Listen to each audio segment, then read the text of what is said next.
কেন ওই মূলত প্রথমেই আপনাদের শীটটা দেখালাম, সেটা হচ্ছে যে শীটের মধ্যে আমাদের এক্সাম্পল গুলো আছে। শীটের মধ্যে এক্সাম্পল গুলো আমাদের আর কি প্রয়োজন রয়েছে, কারণ এই ক্লাসটা তো আমি অলরেডি নিয়েছিলাম স্যার।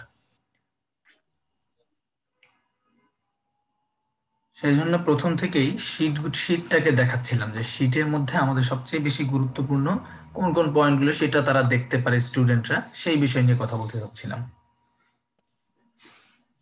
ওকে স্যার, সমস্যা নাই। তারপর আপনি একটু স্যার প্রাথমিক ধারণা দিয়ে একটা টপিকে তারপরে স্যার স্লাইডে চলে যাই, শিটে চলে যাই। ঠিক আছে, ওকে। ধন্যবাদ স্যার। সবাইকে অসংখ্য ধন্যবাদ ক্লাসে সঠিক সময় জয়েন করার জন্য। আশা করছি সবাই ভালো আছি এবং সুস্থ আছি। এবং দেখতে দেখতে আমরা অ্যাকাউন্টিং এর লেকচার 10-এ চলে এসেছি। আলহামদুলিল্লাহ, আল্লাহর কাছে শুকরিয়া এটার জন্য অবশ্যই, যে সহি সালামত সবগুলো শেষ করতে পেরেছি এবং আজকে তোমাদের পড়াশোনাও একটা অবশ্যই মানসম্মত জায়গায় চলে এসেছে এবং সবাই বাসায় খুব ভালো করে পড়াশোনা করছো সেটারও আশা রাখছি। আজকে লেকচার 10-এ আমরা অ্যাকাউন্টিং এ দেখছি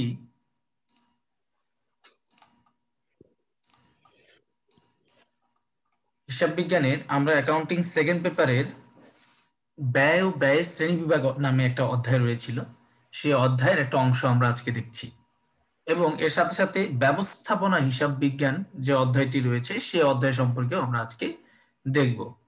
তো এখানে প্রথমেই যখন আমরা ব্যয় ও ব্যয় শ্রেণীবিভাগ সম্পর্কে আলোচনা করতে যাই, ব্যয় ও ব্যয় শ্রেণীবিভাগের এখনো পর্যন্ত ঢাকা বিশ্ববিদ্যালয়ে যে প্রশ্ন এসেছে সেই প্রশ্নটি এসেছিল প্রত্যক্ষ খরচ বা পরোক্ষ খরচ এবং উৎপাদন ব্যয় বিবরণীর মধ্যে যে কালীন ব্যয় এবং পণ্য ব্যয়ের অংশ রয়েছে সেই অংশ থেকেই প্রশ্ন এসেছে।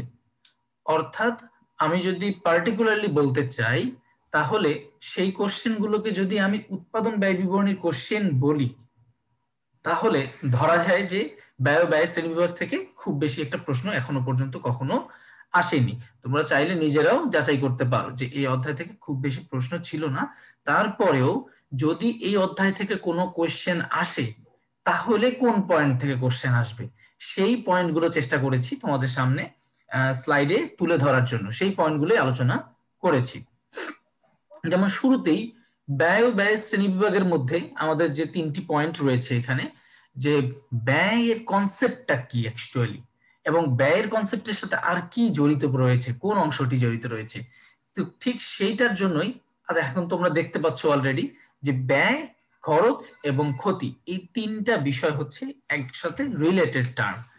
ব্যয় বলতে আসলে মূলত কোন জিনিসটাকে বোঝায়? সাধারণত আমরা যে এই বিষয়টা খেয়াল করতাম না, কিন্তু আমরা সাধারণত ব্যয় বলতে বুঝে নিতাম যে ব্যয়টাই আসলে খরচ। স্বাভাবিকভাবে তো এইভাবে আমরা ম্যাথ করেছি, এইভাবে মুখে মুখে বলেছি, কিন্তু মনে রাখতে হবে এটা আমরা মুখে মুখেই বলেছি, এটা কিন্তু প্র্যাকটিক্যালি অ্যাকাউন্টিং এর মধ্যে ব্যয় খরচ এক জিনিস নয়। ব্যয়ের খরচটা যদি তোমাদেরকে আমি খুব সহজে বোঝাতে চাই, একদম সিম্পলি একটা ওয়ার্ড, সেটা হচ্ছে ব্যয় হচ্ছে স্বল্প মেয়াদী এবং দীর্ঘমেয়াদী দুটোই, দুটো খরচই ব্যয়। স্বল্প মেয়াদী এবং দীর্ঘমেয়াদী দুটো খরচই হচ্ছে ব্যয়। অর্থাৎ আমি আজকে যে টাকাটা খরচ করলাম সেটা যদি আজকের জন্যও হয় সেটাকেও আমরা ব্যয় হিসেবে দেখব, সেটা যদি আগামী 5 বছরের জন্যও হয় সেটাকেও আমরা ব্যয় হিসেবেই দেখব। কিন্তু খরচ বলতে শুধুমাত্র আমরা এই ব্যয়ের স্বল্প মেয়াদী অংশটাকে বুঝি, কারণ আজকের জন্য যে খরচটা হয়েছে বা একটা হিসাবকালের জন্য যে খরচটা হয়েছে ওই ব্যয়ের যে অংশটা আমার খরচ হয়েছে তাকে আমরা মূলত খরচ বলছি, অথবা খরচকে মুনাফা জাতীয় খরচ বা মুনাফা জাতীয় হিসাবও বলা হয়। কারণ ব্যয় জিনিসটাতে যেহেতু আমাদের দীর্ঘমেয়াদী রিলেটেড, দীর্ঘমেয়াদী বিষয়টা এখানে রিলেটেড ব্যয়ের মধ্যে, দীর্ঘমেয়াদী এবং স্বল্পমেয়াদী, কিন্তু খরচের মধ্যে কিন্তু দুইটার রিলেশন নাই, খরচের মধ্যে অনলি স্বল্প মেয়াদীর অংশটা রিলেটেড। অর্থাৎ আমি যদি বলি আজকে আমি আসবাবপত্র ক্রয় করেছি 1 লক্ষ টাকা দিয়ে, এটা 5 বছরের জন্য, তাহলে সেটা আমার জন্য এখন ব্যয়। কিন্তু আমার এটা যে ব্যয় হয়েছে, কারণ এটা আমার দীর্ঘমেয়াদী, তবুও কিন্তু এটা একটা আমার ব্যয় হয়েছে, আজকে আমি এই টাকাটা দিলাম, দিয়ে আসবাবপত্র কিনেছি, এটা আমার জন্য ব্যয় হয়েছে। এখন এই ব্যয়ের মধ্যে একটা স্বল্প মেয়াদী অংশও রয়েছে। এই আসবাবপত্রটা প্রত্যেক বছরই অবচয় করা হচ্ছে, তার মানে স্যার প্রত্যেক বছরে আসবাবপত্রে অবচয়টা হচ্ছে আমার খরচ, কারণ ব্যয়ের স্বল্প মেয়াদী অংশই হচ্ছে তার খরচ বলা হয়। স্যার এর সাথে পাশেই রয়েছে যে ক্ষতি, ক্ষতি অংশটা একটু আলাদা বিষয়, সেটা হচ্ছে ব্যয়ের একটা এমন অংশ যে অংশটা আমাদের উদ্ধার করা যাচ্ছে না বা যে অংশটা আমরা লস হয়ে গেছে, অর্থাৎ যে ব্যয়ের যে অংশটা আমার শেষ হয়ে গিয়েছে, আমি এইটাকে আর তুলে নিয়ে আসতে পারবো না, তাকে বলছি আমি ক্ষতি। এখন ব্যয়ের একটা স্বল্প মেয়াদী যে খরচ হয় সেটাকে আমরা বলছি খরচ, কিন্তু ক্ষতি হচ্ছে এটাকে আমাদের এখন শেষ হয়ে গিয়েছে। এখন আমরা যদি যে কোনো ব্যয় করতে গিয়ে তোমরা অলরেডি পড়েছো, যেমন সম্পত্তি বিক্রয় যদি আমি করি, বিক্রয় করতে গিয়ে যদি আমার কোনো ধরনের ক্ষতি হয়, তো ব্যয়ের এমন একটা অংশ যেটা আর আমার উদ্ধার করা সম্ভব হচ্ছে না, সেটা হয়ে যাচ্ছে আমার জন্য এই মুহূর্তে ক্ষতির কনসেপ্ট। এখন আমরা প্রত্যেকটা পয়েন্ট খেয়াল করব এই জায়গায়, যেহেতু আমি মনে করি যে তোমরা এই অধ্যায় থেকে তুলনামূলক কোশ্চেন কম এসেছে, কিন্তু এই পয়েন্ট গুলো মনে রাখার চেষ্টা করবে সব সময়। যেমন এখানের এই যে বিষয়টা রয়েছে, শ্রেণী বিভাগটা যে রয়েছে ব্যয়ের শ্রেণী বিভাগের মধ্যে, খেয়াল করো কোনটা কোন শ্রেণী বিভাগ রয়েছে, সেই শ্রেণী বিভাগ অনুযায়ী তোমরা যদি একটু মনে রাখার চেষ্টা করো তাহলে আমার মনে হয় খুব ভালো করবে এই বিষয়ে। কারণ পরীক্ষায় আসার মতো হচ্ছে এখান থেকে, নট যে এখান থেকে অনেকগুলো প্রশ্ন আসছে, থাকলে আমি ঢাকা বিশ্ববিদ্যালয়ের প্রশ্ন প্র্যাকটিস করাইতাম, খুব বেশি একটি প্রশ্ন নেই এখানে, অ্যাকচুয়ালি নেই বলতেই চলে, কিন্তু এখান থেকে আসার মতো, অর্থাৎ আসলে শিওর এখান থেকে প্রশ্ন আসবে যে নিচের কোনটি ব্যয়ের উপাদান ভিত্তিক শ্রেণী বিভাগ, এ ধরনের প্রশ্ন আসতে পারে, নিচের কোনটি ব্যয়ের কার্যভিত্তিক শ্রেণী বিভাগ। তো আমার অবশ্যই জানা থাকতে হবে যে ব্যয়ের কার্যভিত্তিক শ্রেণী বিভাগ কোনটি, ব্যয়ের আচরণ ভিত্তিক শ্রেণী বিভাগ কোনটি, নিয়ন্ত্রণশীলতার ভিত্তিক শ্রেণী বিভাগ কোনটি। তো এর মধ্যে যে প্রকারভেদ গুলো রয়েছে আমরা প্রত্যেকটা আইটেমই এখন দেখবো সবগুলো। যেমন ব্যয়ের উপাদান ভিত্তিক শ্রেণী বিভাগ, আচরণ ভিত্তিক শ্রেণী বিভাগ কোনগুলো? আচরণ ভিত্তিক শ্রেণী বিভাগ হচ্ছে স্থায়ী ব্যয়, পরিবর্তনশীল ব্যয় এবং আধা পরিবর্তনশীল ব্যয় বা মিশ্র ব্যয়। জাস্ট একটা এক্সাম্পল দিলাম আচরণ ভিত্তিক ব্যয়ের শ্রেণী বিভাগ দিয়েই, যে আমার প্রত্যেকটা ব্যয়ের আমি কি করব তার সাথে সাথে সেটার এই শ্রেণী বিভাগটা কত প্রকার। আমার মনে হয় পরীক্ষায় আসার মতো হচ্ছে এই শ্রেণী বিভাগের কত প্রকার, এটা একটা কোশ্চেন হতে পারে এমসিকিউতে, যেটা কত প্রকার এটা আমরা অবশ্যই জানবো। আর এই লেকচার থেকে আমি যদি মনে করি যে আমাদের লিখিত পরীক্ষার জন্য তোমরা অবশ্যই তোমাদের কাছে যে এখানে স্ক্রিপ্ট রয়েছে, অবশ্যই এই অংশটুকুই যে ব্যয় ও খরচ এবং ক্ষতির মধ্যে পার্থক্য রয়েছে, এই অংশটা স্যার চেষ্টা করবে সবাই এই অংশটা অবশ্যই পড়ার জন্য। ব্যয় বা খরচ বা ক্ষতির মধ্যে, ঠিক আছে, যে একটা পার্থক্য রয়েছে যেন আমরা এক লাইন করে হলেও লিখতে পারি, কারণ আমি মনে করি যে এটা লিখিত আসার মতো একটা প্রশ্ন, যে ব্যয় খরচ বা ক্ষতির মধ্যে পার্থক্য নির্ণয় করো। ব্যয় হচ্ছে যে আমার ভবিষ্যৎ সুবিধা লাভের জন্য স্বল্প মেয়াদী বা দীর্ঘমেয়াদী যে খরচটি আমরা করব, যে অর্থ আমরা ত্যাগ করব, তাই আমাদের জন্য ব্যয়। খরচ হচ্ছে সেই ব্যয়টা, ব্যয়ের যে অংশটা মেয়াদ উত্তীর্ণ হয়েছে, অর্থাৎ যেখান থেকে আমরা সুবিধা অলরেডি পেয়ে গেছি, যেখান থেকে আমার আর এখন কোনো কিছু চাওয়ার নেই। কিন্তু ক্ষতিটা হচ্ছে যে ব্যয়ের এমন একটা অংশ যে অংশের মধ্যে আমাদের আর কোনো সুবিধা পাবো না, ওই ব্যয়ের অংশটা আর উঠে আসবে না, তার মানে ওই অংশটা আর উদ্ধারও হচ্ছে না আমার, তার মানে এটা আমার জন্য একটি ক্ষতির অংশ। ঠিক আছে, তাহলে আমরা এখন এই শ্রেণী বিভাগ গুলো দেখবো যে কোন অংশের কোন শ্রেণী বিভাগ গুলো আমরা কিভাবে পড়বো। চলে যাচ্ছি আমরা স্লাইডের মধ্যে। ঠিক আছে, তো এক্ষেত্রে আমরা প্রথমেই রয়েছে ব্যয়ের উপাদান ভিত্তিক শ্রেণী বিভাগ। ব্যয়ের উপাদান ভিত্তিক শ্রেণী বিভাগ তোমরা দেখতে পাচ্ছ রয়েছে কাঁচামাল এবং শ্রম বা মজুরি আর অন্যান্য খরচ। এখন স্যার ব্যয়ের যে উপাদান ভিত্তিক শ্রেণী বিভাগ রয়েছে, আজকের আমার বোর্ডে লেখার একটু কম, আর আমি মনে করছি কম লেখার এখানে, শুধুমাত্র আমার কাজ তোমাদেরকে বিষয়গুলো বুঝিয়ে দেয়া। এখন ব্যয়ের মধ্যে এখানে যে পয়েন্ট গুলো রয়েছে, তোমাদের অনেকেরই আনমিউট করা আছে, ঠিক আছে। ব্যয়ের উপাদান ভিত্তিক শ্রেণীবিভাগ হচ্ছে কাঁচামাল, শ্রম বা মজুরি, অন্যান্য খরচ। আমি সবসময় এটা তোমাদের রেকর্ডেড ক্লাসেও বলে দিয়েছি যে তোমাদের মনে রাখতে হবে যে তোমরা এই ব্যয়ের উপাদান ভিত্তিক শ্রেণীবিভাগ, ব্যয়ের কার্যভিত্তিক শ্রেণীবিভাগ, এই বিষয়গুলো মনে রাখবা খুব সহজে উৎপাদন ব্যয় বিবরণীর ছক দিয়ে। উৎপাদন ব্যয় বিবরণী ছকটা আমি আরেকবার একটু তোমাদেরকে মনে করিয়ে দিতে চাই। যেমন উৎপাদন ব্যয় বিবরণী ছকটি ছিল, ব্যবহৃত কাঁচামাল আমরা নিতাম, ব্যবহৃত কাঁচামাল কিভাবে বের করতাম, প্রারম্ভিক কাঁচামাল, প্লাস কাঁচামাল ক্রয় মাইনাস সমাপনী কাঁচামাল। এটা করলে স্যার আমাদের ব্যবহৃত কাঁচামাল বের হইতো।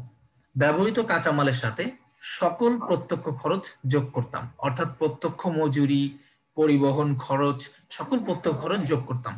তাহলে আমরা পেতাম মুখ্য ব্যয়। মুখ্য ব্যয়ের সাথে আমরা কারখানা উপরিব্যয় যোগ করতাম। কারখানা উপরিব্যয়ের মধ্যে কি আছে স্যার?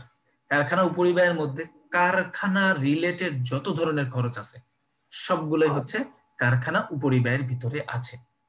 এবং কারখানা উপরিব্যয়ের যে যত ধরনের পরোক্ষ খরচ রয়েছে সবগুলোকেও বলা হয় কারখানা উপরিব্যয়। তাহলে মুখ্য ব্যয়ের সাথে কারখানা উপরিব্যয় যোগ করলে আমরা পাই হচ্ছে স্যার উৎপাদন ব্যয় বা কারখানা ব্যয়। উৎপাদন ব্যয় পর্যন্ত যখন আমরা পেয়ে যাচ্ছি তখন আমাদের মোটামুটি একটা যতটুকু পণ্য উৎপাদন হয়েছে তার আমরা একটা ব্যয় নির্ণয় করতে পারলাম। এখন স্যার উৎপাদন ব্যয় বের করার পর আমাদের প্রতিষ্ঠানে যে পণ্য আমরা উৎপাদন করছি, কিছু পণ্য ওয়ার্ক ইন প্রসেস WIP বা মানে চলতি কার্যের মধ্যে রয়েছে। এটাকে ইংলিশে বলা হয় ওয়ার্ক ইন প্রসেস। তো এই চলতি কার্যের মধ্যে যে রয়েছে সেই চলতি কার্যে যে আমাদের এটার অবশ্যই কিছু প্রারম্ভিক মজুদ ছিল এবং এখন আমরা উৎপাদন করতে করতে কিছু সমাপনী মজুদও রয়েছে সেখানে। তাহলে আমাদের যে প্রারম্ভিক মজুদটা রয়েছে, আমরা জানি সবসময় উৎপাদন ব্যয়ের সাথে চলতি কার্যের প্রারম্ভিক মজুদ যোগ করতে হবে, সমাপনী মজুদ বিয়োগ করতে হবে। তাহলে আমরা পাবো হচ্ছে স্যার উৎপাদিত পণ্যের ব্যয়। এখন উৎপাদিত পণ্যের ব্যয়ের সাথে আমার কাজ কি? প্রতিষ্ঠানে যে পণ্যগুলো প্রস্তুত হয়ে গিয়েছে, যে পণ্যগুলো সম্পূর্ণ তৈরি রেডি বিক্রি করার মতো, অবশ্যই এরকম পণ্যেরও আমার কি আছে, প্রারম্ভিক মজুদ ছিল এবং সমাপনী মজুদও রয়েছে। তাহলে সেক্ষেত্রেও আমাদের কি করতে হবে? প্রারম্ভিক মজুদ যোগ করতে হবে, সমাপনী মজুদ বাদ দিতে হবে। স্যার কেন এটা করছি স্যার? আমরা প্রারম্ভিক কেন যোগ করি আর সমাপনী মজুদ কেন বাদ দিই? এই কোশ্চেনটা অনেকেরই মাথায় আসতেছে। বিষয়টা হচ্ছে আমরা যে উৎপাদন ব্যয় বিবরণী তৈরি করি, আমরা শুধুমাত্র চলতি বছরে উৎপাদন কার্যে কোন বিষয়গুলো আমাদের চলতি বছরের ব্যয়ের মধ্যে আসা উচিত। দেখেন একটু খেয়াল করে, আমার যে পণ্যটা প্রারম্ভিক মজুদ ছিল সেটা কিন্তু এখন আমার জন্য চলতি বছরের ব্যয়ের মধ্যে পড়ে যাবে, কিন্তু যে বিষয়টা সমাপনী মজুদ সেটা কিন্তু আমাদের এই বছরের ব্যয়ের মধ্যে পড়ছে না, সেটা চলে যাচ্ছে কিন্তু পরবর্তী বছরের মধ্যে। তো সমাপনী মজুদ যেহেতু পরবর্তী বছরের ব্যয়গুলো, তার মানে তো আমরা চলতি বছরে তাদেরকে নিতে পারবো না। যেহেতু আমরা তাদেরকে চলতি বছর নিতে পারবো না, তাই তাদেরকে আমরা কি করছি? সমাপনী মজুদ গুলোকে বিয়োগ করে দিচ্ছি সবসময়। তাহলে সম্পূর্ণ পণ্যের প্রারম্ভিক মজুদ যোগ করলাম এবং সমাপনী মজুদ বাদ দিলাম, তাহলে আমরা পেয়ে যাচ্ছি মূলত স্যার বিক্রিত পণ্যের ব্যয়, অর্থাৎ যতটুকু পণ্যই আমরা বিক্রি করেছি তার মোট উৎপাদন ব্যয়টা পেয়ে গেলাম। এরপরে দুটো ব্যয় রয়েছে, আর এই দুটো ব্যয়ের মধ্যে আমরা দেখেছি একটি হচ্ছে স্যার অফিস ও প্রশাসনিক উপরিব্যয় এবং আরেকটি ছিল হচ্ছে স্যার বিক্রয় ও প্রচার বা প্রসার উপরিব্যয়। অফিস প্রশাসনিক উপরিব্যয় হচ্ছে অফিস রিলেটেড যত ধরনের খরচ আছে, অফিসের কর্মচারীর বেতন, অফিসের ভাড়া, অফিসের মনিহারি খরচ, যে কোনো ধরনের তোমাদের অফিস রিলেটেড ব্যয় হতে পারে। এইটা দেখলেই বুঝবে যে এটাই অফিস উপরিব্যয়। এর সাথে সাথে বিক্রয় উপরিব্যয় কোনগুলো? বিক্রয় কর্মীর বেতন, বিক্রয় কর্মীর কমিশন, শোরুমের ভাড়া, তারপরে স্যার বিজ্ঞাপন দেয়া হলো, বিনামূল্যে পণ্য বিতরণ করা হলো, এবং এমনকি অনাদায়ী দেনা যেটা রয়েছে, অনাদায়ী দেনাকেও আমরা বলি হচ্ছে বিক্রয় উপরিব্যয়ের মধ্যে পড়ছে। তাহলে আমরা এই যে মূলত বিক্রিত পণ্যের ব্যয়ের সাথে যখন অফিস উপরিব্যয় যোগ করলাম এবং বিক্রয় উপরিব্যয় যোগ করলাম, তাহলে আমরা মূলত মোট ব্যয় পেয়ে যাই। উৎপাদন ব্যয় বিবরণীর এই ছকটা যদি তোমাদের মাথায় খুব সুন্দর করে থাকে, আমি মনে করি, আমি আশা করি উৎপাদন বিবরণীর এই ছক যথেষ্ট তোমাদের এই ব্যয় ও ব্যয় শ্রেণী বিভাগের অর্ধেক শেষ করায় দেওয়ার জন্য। 50% তোমাদের কমপ্লিট। তবে কিছু জিনিস আছে নতুন যেগুলো অবশ্যই জানতে হবে তোমাদেরকে, কারণ এগুলো সাধারণত কলেজে স্টুডেন্টরা খুব বেশি পড়ে না, আবার ভার্সিটিতে তেমন একটা প্রশ্ন না আসার কারণে মূলত ভার্সিটি কোচিং এও এটা খুব বেশি একটা আলোচনা করানো হয় না সাধারণত। ঠিক আছে, কিন্তু তোমাদের লেকচার শিটগুলো আমি মনে করি যথেষ্ট মানসম্মত। প্রত্যেকটা বিষয়ের যতগুলো পয়েন্ট খুবই গুরুত্বপূর্ণ, অর্থাৎ পরীক্ষায় আসতে পারে। এটার উদাহরণ কেন বলতেছি এটা একটু পরেই তোমরা বুঝতে পারবে। যে আজকের যে আমাদের যে লেকচার 10 রয়েছে ইউনিট 6 এ কিন্তু আমরা দেখব ব্যবস্থাপনা হিসাব বিজ্ঞানের ম্যাথ। তো খেয়াল করে দেখবে তোমরা যারা লেকচার প্রশ্ন অলরেডি বইয়ে দেখেছো, ব্যবস্থাপনা হিসাব বিজ্ঞানে ঢাকা বিশ্ববিদ্যালয়ে কিন্তু গত 25 বছরে কোনো প্রশ্ন আসে নাই, কিন্তু হঠাৎ করে 2016 সালে ব্যবস্থাপনা হিসাব বিজ্ঞান থেকে দুটা প্রশ্ন দিয়েছে। হ্যাঁ, আমরা ধরে নিচ্ছি যে সকল স্টুডেন্ট খুবই ভালো তারা হয়তো বা এই বিষয়টা পারতেছে, কিন্তু নর্মালি এই যে যেহেতু ব্যবস্থাপনা হিসাব বিজ্ঞানটা ঢাকা বিশ্ববিদ্যালয়ে গত 10-15 বছরে কখনো আসে নাই, তো সাধারণত কি হবে, কোচিং গুলোতে পড়ানো হবে না বা সাধারণত স্টুডেন্টও এই বিষয়টা পড়বে না, কারণ সে তো বাইরের বিভিন্ন বইগুলাই পড়ছে যেটার মধ্যে সেটা খুব বেশি একটা আলোচনা করা নেই, তখনও ছিল না। কিন্তু 2015-16 সালে যখন ব্যবস্থাপনা হিসাব বিজ্ঞান থেকে দুইটা প্রশ্ন হঠাৎ করে চলে আসলো, যে আমাদের প্রত্যাশিত মুনাফা ব্রেক ইভেন পয়েন্ট, প্রত্যাশিত মুনাফার ব্রেক ইভেন পয়েন্ট যে নির্ণয় করি আর কি, ব্রেক ইভেনের সূত্রের মতো, অর্থাৎ স্থায়ী ব্যয় প্লাস প্রত্যাশিত মুনাফা ডিভাইডেড বাই একক প্রতি কন্ট্রিবিউশন মার্জিন, এই যে সূত্রটা আমরা ব্যবহার করতাম, এটার থেকে ঢাকা বিশ্ববিদ্যালয়ে দুটো প্রশ্ন এসেছিল।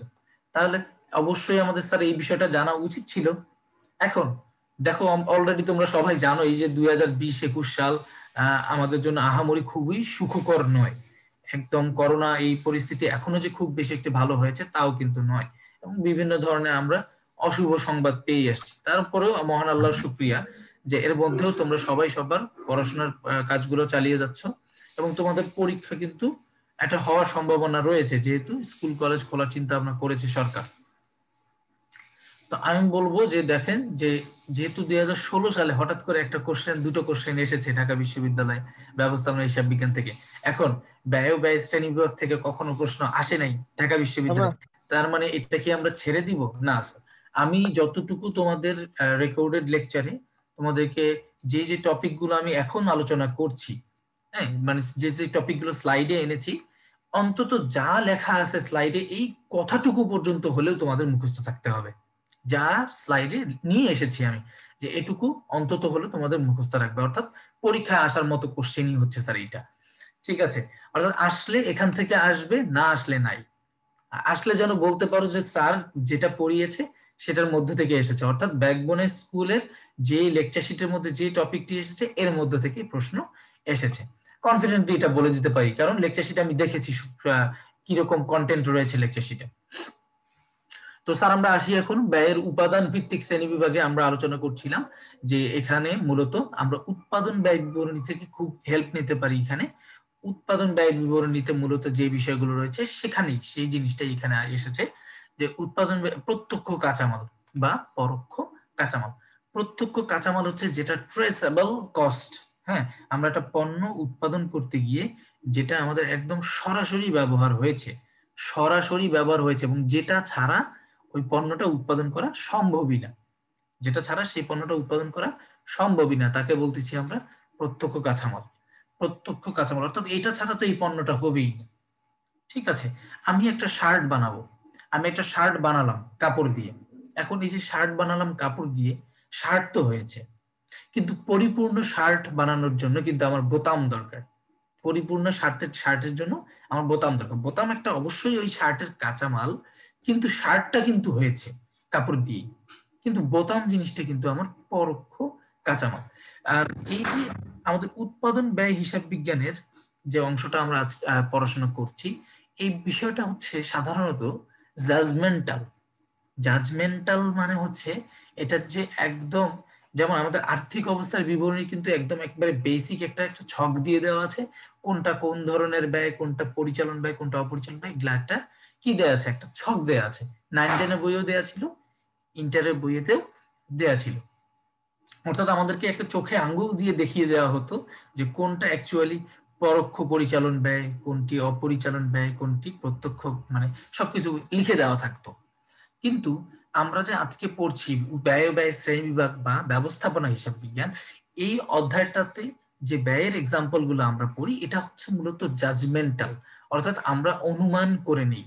ঠিক আছে, আমরা যে পণ্যটা উৎপাদন করছি সেই পণ্যের সাথে রিলেশন দিয়ে আমরা এটা অনুমান করে নিই, অর্থাৎ প্রতিষ্ঠানের উপর ডিপেন্ড করে। এই বিষয়টা কিন্তু নরমালি আমাদের উপর ডিপেন্ড করে না, যারা আমরা বাইরে থেকে দেখছি বিষয়টা, এটা বিষয়টা ডিপেন্ড করে প্রতিষ্ঠানের ভিতর। কারণ প্রতিষ্ঠানের ভিতরে না তুমি উৎপাদন ব্যয় বিবরণী তৈরি করবে। তুমি যে প্রতিষ্ঠানে চাকরি করছো সেই প্রতিষ্ঠানে যে পণ্য রয়েছে, প্রোডাক্ট রয়েছে, সেই প্রোডাক্টের উপর তুমি কি করছো, সেই প্রোডাক্টের তুমি উৎপাদন ব্যয় বিবরণী তৈরি করছো। কিভাবে? তাহলে ওই প্রতিষ্ঠানের যে ধরনের ব্যয় হয় সেই ধরনের ব্যয় অনুযায়ী তুমি কি করছো, একটা প্রত্যক্ষ ব্যয় ধরছো, একটা পরোক্ষ ব্যয় ধরছো, প্রত্যক্ষ শ্রম ধরছো, মজুরি ধরছো। এটা জাস্ট কি হয়, সাধারণত এটা জাজমেন্টাল হয়ে থাকে। এটা আমি রেকর্ডেড ক্লাসেও তোমাদেরকে বলেছিলাম যে স্যার এটা সাধারণত জাজমেন্টাল হয়। এখন প্রত্যক্ষ কাঁচামাল আমরা বুঝলাম যে যেটা অবশ্যই, যেটা ছাড়া ওই পণ্য উৎপাদনই হবে না, এবং পরোক্ষ কাঁচামাল তাকে তার সহায়ক হবে।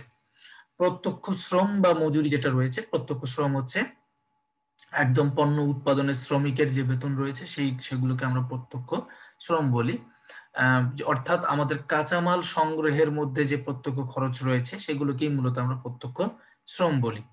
কিন্তু অন্যান্য যে শ্রম অর্থাৎ পণ্যটা উৎপাদনের ক্ষেত্রে আমাদের যে শ্রমিকদের যে বেতন দিচ্ছি কারখানার ভিতরে, সেগুলো কিন্তু আবার পরোক্ষ শ্রম হয়ে যাচ্ছে। পরোক্ষ শ্রম হয়ে গেলে কিন্তু সেটা কারখানা উপরিব্যয়ের মধ্যে আমরা দিয়ে রাখি।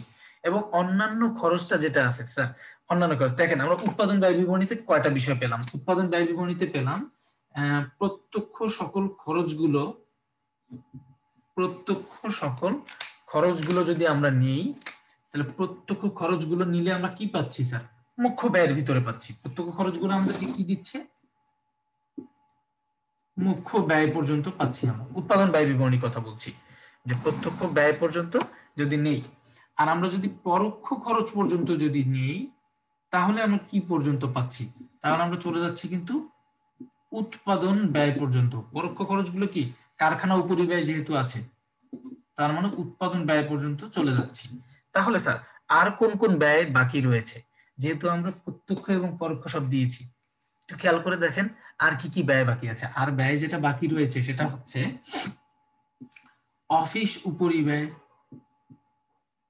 অফিস উপরিব্যয়, তারপর রয়েছে স্যার অফিস উপরিব্যয় এবং বিক্রয় উপরিব্যয়।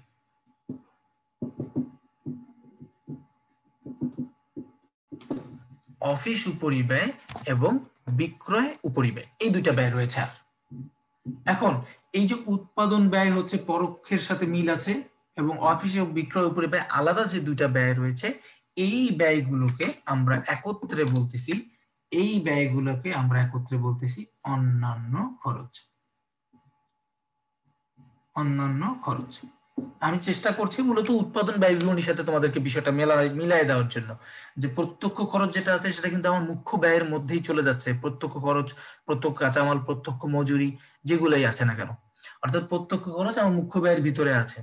এই যে প্রত্যক্ষ কাঁচামাল এবং প্রত্যক্ষ শ্রম বা মজুরি তোমাদের যে স্ক্রিনে দেখা যাচ্ছে, তো সেটা আমার কিন্তু হয়ে গেল, আমরা সেটা পেয়ে গেলাম। তার মানে অন্যান্য খরচ বা বাকি সব কোনগুলো? অন্যান্য খরচ হচ্ছে বাকি উৎপাদন ব্যয়। উৎপাদন ব্যয় সাধারণত উৎপাদন ব্যয়টাকে বুঝি আমরা, উৎপাদন পরিব্যয়কে, কিন্তু অন্যান্য ব্যয়ের মধ্যে আবার অফিস উপরিব্যয় বা বিক্রয় পরিব্যয়, যেহেতু অন্যান্য লেখা রয়েছে অর্থাৎ সবগুলোকেই ফোকাস করে বলছে। তাহলে এই বিষয়টুকু যদি আমরা বুঝতে পারি, আমাদের ব্যয় ব্যয় শ্রেণী বিভাগের উপাদান ভিত্তিক শ্রেণী বিভাগ এইভাবে মনে রাখতে হবে। একটু না দেখে, যেমন আগের স্লাইডটা দেখাই, যেমন এই যে অংশটা রয়েছে, এটাতে তোমরা কি করবে, পারলে খাতায় এইভাবে লিখে রাখবে যে ব্যয়ের উপাদান ভিত্তিক শ্রেণীবিভাগ, লিখে তার পাশে তোমরা লিখে রাখবে কাঁচামাল, মজুরি এবং অন্যান্য খরচ, এই তিনটা পয়েন্ট লিখে রাখবে। ব্যয়ের কার্যভিত্তিক শ্রেণীবিভাগ, উৎপাদন ব্যয় যেটা রয়েছে, উৎপাদন ব্যয় রয়েছে কার্যভিত্তিক শ্রেণীবিভাগে। দেখো সবাই এখানে যে ব্যয়ের যে কার্যভিত্তিক শ্রেণীবিভাগ রয়েছে, উৎপাদন ব্যয় রয়েছে, প্রশাসনিক ব্যয় রয়েছে এবং বিক্রয় ও বন্টন ব্যয় রয়েছে। এটা হচ্ছে একই জিনিস ঘুরায় ফিরায় আসবে, একই উৎপাদন ব্যয় বিবরণীর আইটেমগুলো আসবে, জাস্ট বিভিন্ন শ্রেণী বিভাগে আমরা জিনিসটাকে ভাগ করব। এই হচ্ছে কথা। মানে এমন না যে জিনিসগুলো আলাদা আলাদা আসবে। এখানে যে উৎপাদন ব্যয়টা রয়েছে, এই উৎপাদন ব্যয় মানে কি? এই উৎপাদন ব্যয় মানেও উৎপাদন ব্যয় বিবরণীতে যে আমরা উৎপাদন ব্যয় বের করতাম সেই উৎপাদন ব্যয়। অর্থাৎ আমরা যে প্রত্যক্ষ কাঁচামাল, তারপর প্রত্যক্ষ মজুরি সব যোগ করলে মুখ্য ব্যয় পেয়েছি। মুখ্য ব্যয়ের সাথে কারখানা উপরিব্যয় যোগ করার কারণে যেটা ব্যয় হয় সেটাকে বলা হয় উৎপাদন ব্যয়। সেটাই এটা, সেটাই এই উৎপাদন ব্যয়। অর্থাৎ আমরা যে বিবরণীটা জেনেছি ওই বিবরণীকে কাজে লাগায় এটা শিখব, মনে রাখার চেষ্টা করব। এখান থেকে প্রশ্ন এইভাবেই আসার সম্ভাবনা রয়েছে যে ব্যয়ের কার্যভিত্তিক শ্রেণীবিভাগ নিচের কোনটি, কারণ অনেক যেহেতু প্রকারভেদ রয়েছে, যে কোনো একটা দিয়ে দিতে পারে, এখান থেকে অপশনে যে কোনো একটা দিয়ে দিতে হবে। এটা মুখস্থ রাখতে হবে স্যার, উৎপাদন ব্যয়, প্রশাসনিক ব্যয় এবং বিক্রয় ও বন্টন ব্যয়, এগুলো হচ্ছে আমাদের কার্যভিত্তিক শ্রেণী বিভাগের অংশ। এই বিষয়গুলো আমরা সবাই চেষ্টা করব খুব মনোযোগ সহকারে জাস্ট এই পয়েন্টটা করে, অন্তত পক্ষে পয়েন্টটা করে যেন সবার মুখস্থ থাকে। প্রশাসনিক ব্যয় কোনগুলো রয়েছে? প্রশাসনিক ব্যয় তোমাদেরকে এই যে বলেছি, অফিস উপরিব্যয় রয়েছে, অফিস উপরিব্যয়টাকে বলছে প্রশাসনিক উপরিব্যয়।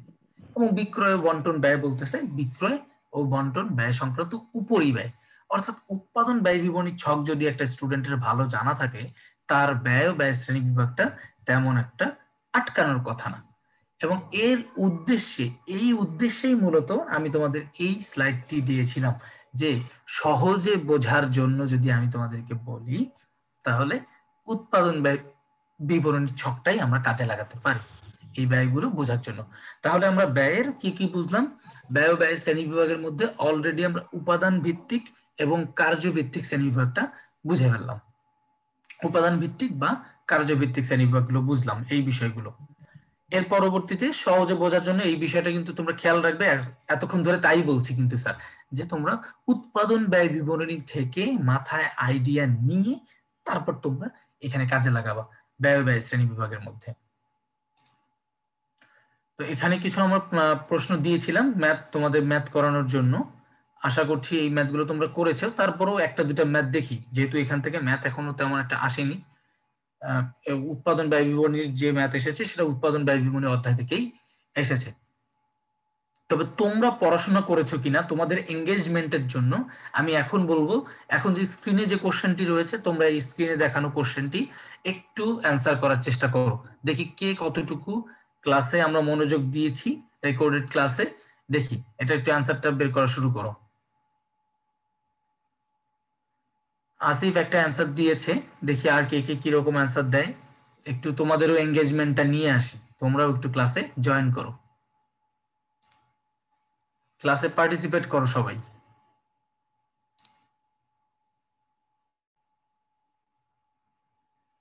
আচ্ছা, অ্যান্সার দিয়েছে নিয়ামত হোসেন, আসিফ, কালাই দেবনাথ, সুমাইয়া, লাভলি এবং মোহাম্মদ রাশেদ কামাল। কাউসার আহমেদ অ্যান্সার দিয়েছে, জাহিদুল দেওয়ান অ্যান্সার দিয়েছে, সবাই অ্যান্সার দিয়েছে 1,20,000 টাকা। ঠিক আছে, তোমাদেরকে অসংখ্য ধন্যবাদ সবাইকে। তো এখানে আমি বলেছি যে আমাদের মূলত যে ধরনের কোশ্চেন এখানে আসতে পারে ম্যাথমেটিক্যাল টাইপের, তো আহামরি খুব বেশি ঝামেলা করার মতো কোশ্চেন না। এখান থেকে তোমাদের কোশ্চেন দেওয়ার মতোই, বিষয়টাই হচ্ছে তোমরা উৎপাদন ব্যয় বিবরণীতে সিম্পলি যে বিষয়গুলো ম্যাথ করেছো সেই বিষয়গুলো এখানে তোমাদের কাজে লাগবে। এবং এখানকার অ্যান্সার গুলো আমরা মুখে মুখে অ্যান্সার করতে পারি। আমার প্রত্যক্ষ কাঁচামাল 50,000, প্রত্যক্ষ মজুরি 40,000, প্রত্যক্ষ খরচ হচ্ছে 10,000 টাকা, কারখানা উপরিব্যয় 20,000 টাকা, অফিস উপরিব্যয় হচ্ছে 30,000 টাকা। কি তাহলে উৎপাদন ব্যয় কত? অর্থাৎ স্যার আমার এখানে কোন বিষয়টা আসবে না, আমরা যদি এটাও বুঝতে পারি তাহলে কিন্তু আমার অ্যান্সার হয়ে যায়। অর্থাৎ কাঁচামাল আমার 50,000, প্রত্যক্ষ মজুরি 40,000, প্রত্যক্ষ খরচ 10,000, তাহলে প্রত্যক্ষ মজুরি খরচ সব যদি যোগ করি তাহলে এখানে আমার 1,00,000 টাকা হয়ে যায়। আর কারখানা উপরিব্যয় হচ্ছে 20,000। এই যে অফিস উপরিব্যয়টা রয়েছে, এইটা আমাদের পরীক্ষায় জাস্ট এইটার আমাদের কনফিউজ করার জন্য দিছে, আর কিছু না, এটার কোনো কাজ নেই। অসংখ্য ধন্যবাদ যারা অ্যান্সার দিয়েছো তোমরা।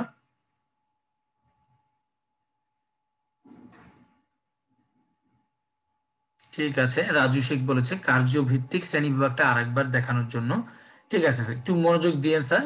কার্যভিত্তিক শ্রেণী বিভাগ আমি যেটা বলেছি যে তোমাদেরকে অবশ্যই, যারা দেরিতে জয়েন করেছো, আমি চাচ্ছি যে তোমরা কেন দেরিতে জয়েন করলা, কথাগুলো তো আমি শুরু থেকেই বলে আসতেছি যে কার্যভিত্তিক শ্রেণী বিভাগ মানে আমরা মুখস্থ করব কোন বিষয়গুলো।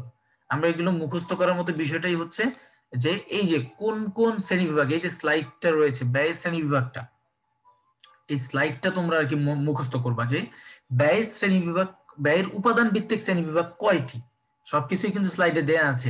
তাহলে এটা আমি দেখে পাশে লিখে রাখলাম, উপাদান ভিত্তিক শ্রেণী বিভাগ হচ্ছে কাঁচামাল, তারপর শ্রমিক মজুরি, কাঁচামাল মজুরি অন্যান্য খরচ, আমি লিখে রাখলাম পাশে, আমার ভালো হলো।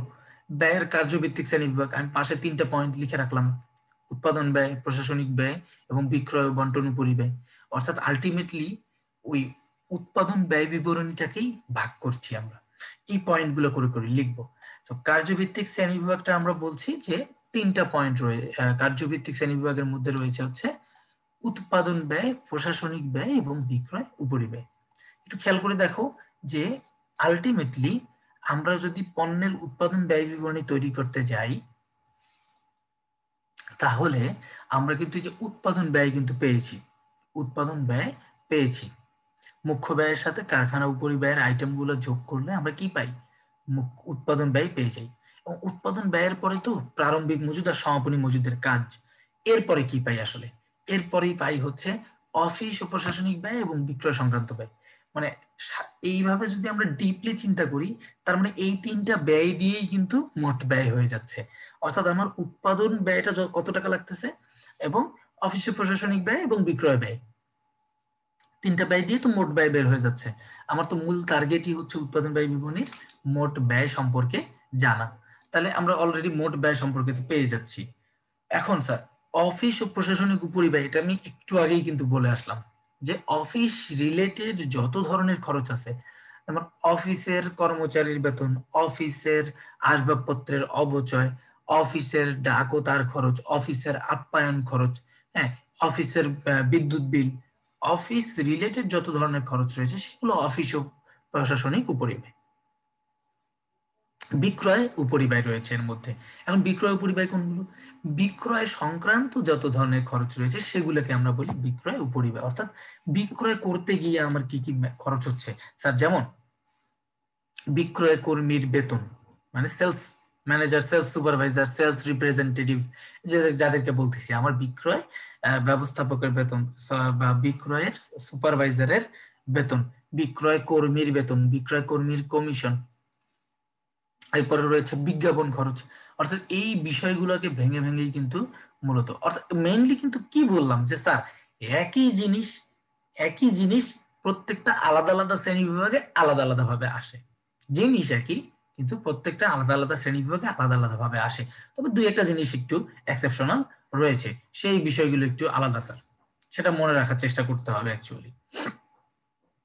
অসংখ্য ধন্যবাদ তোমরা যারা অ্যান্সার দিয়েছো, এঙ্গেজ ছিলে ক্লাসের মধ্যে, তোমাদেরকে ধন্যবাদ এবং ক্লাসে মনোযোগ দেওয়ার জন্য ধন্যবাদ। না হলে দ্রুত অ্যান্সার দেওয়া সম্ভব ছিল না। ওকে, তো আমরা এখন আলোচনা করছি ব্যয়ের আচরণ ভিত্তিক শ্রেণীবিভাগ। এবং আমার মনে হয় যে ব্যয়ের শ্রেণীবিভাগ থেকে যদি পরীক্ষায় প্রশ্ন আসলে এই ব্যয়ের আচরণ ভিত্তিক শ্রেণীবিভাগ থেকেই প্রশ্ন আসবে। এরকম একটা পয়েন্ট ব্যয়ের আচরণ ভিত্তিক শ্রেণীবিভাগটা। ওয়েলকাম রাজু শেখ, ঠিক আছে।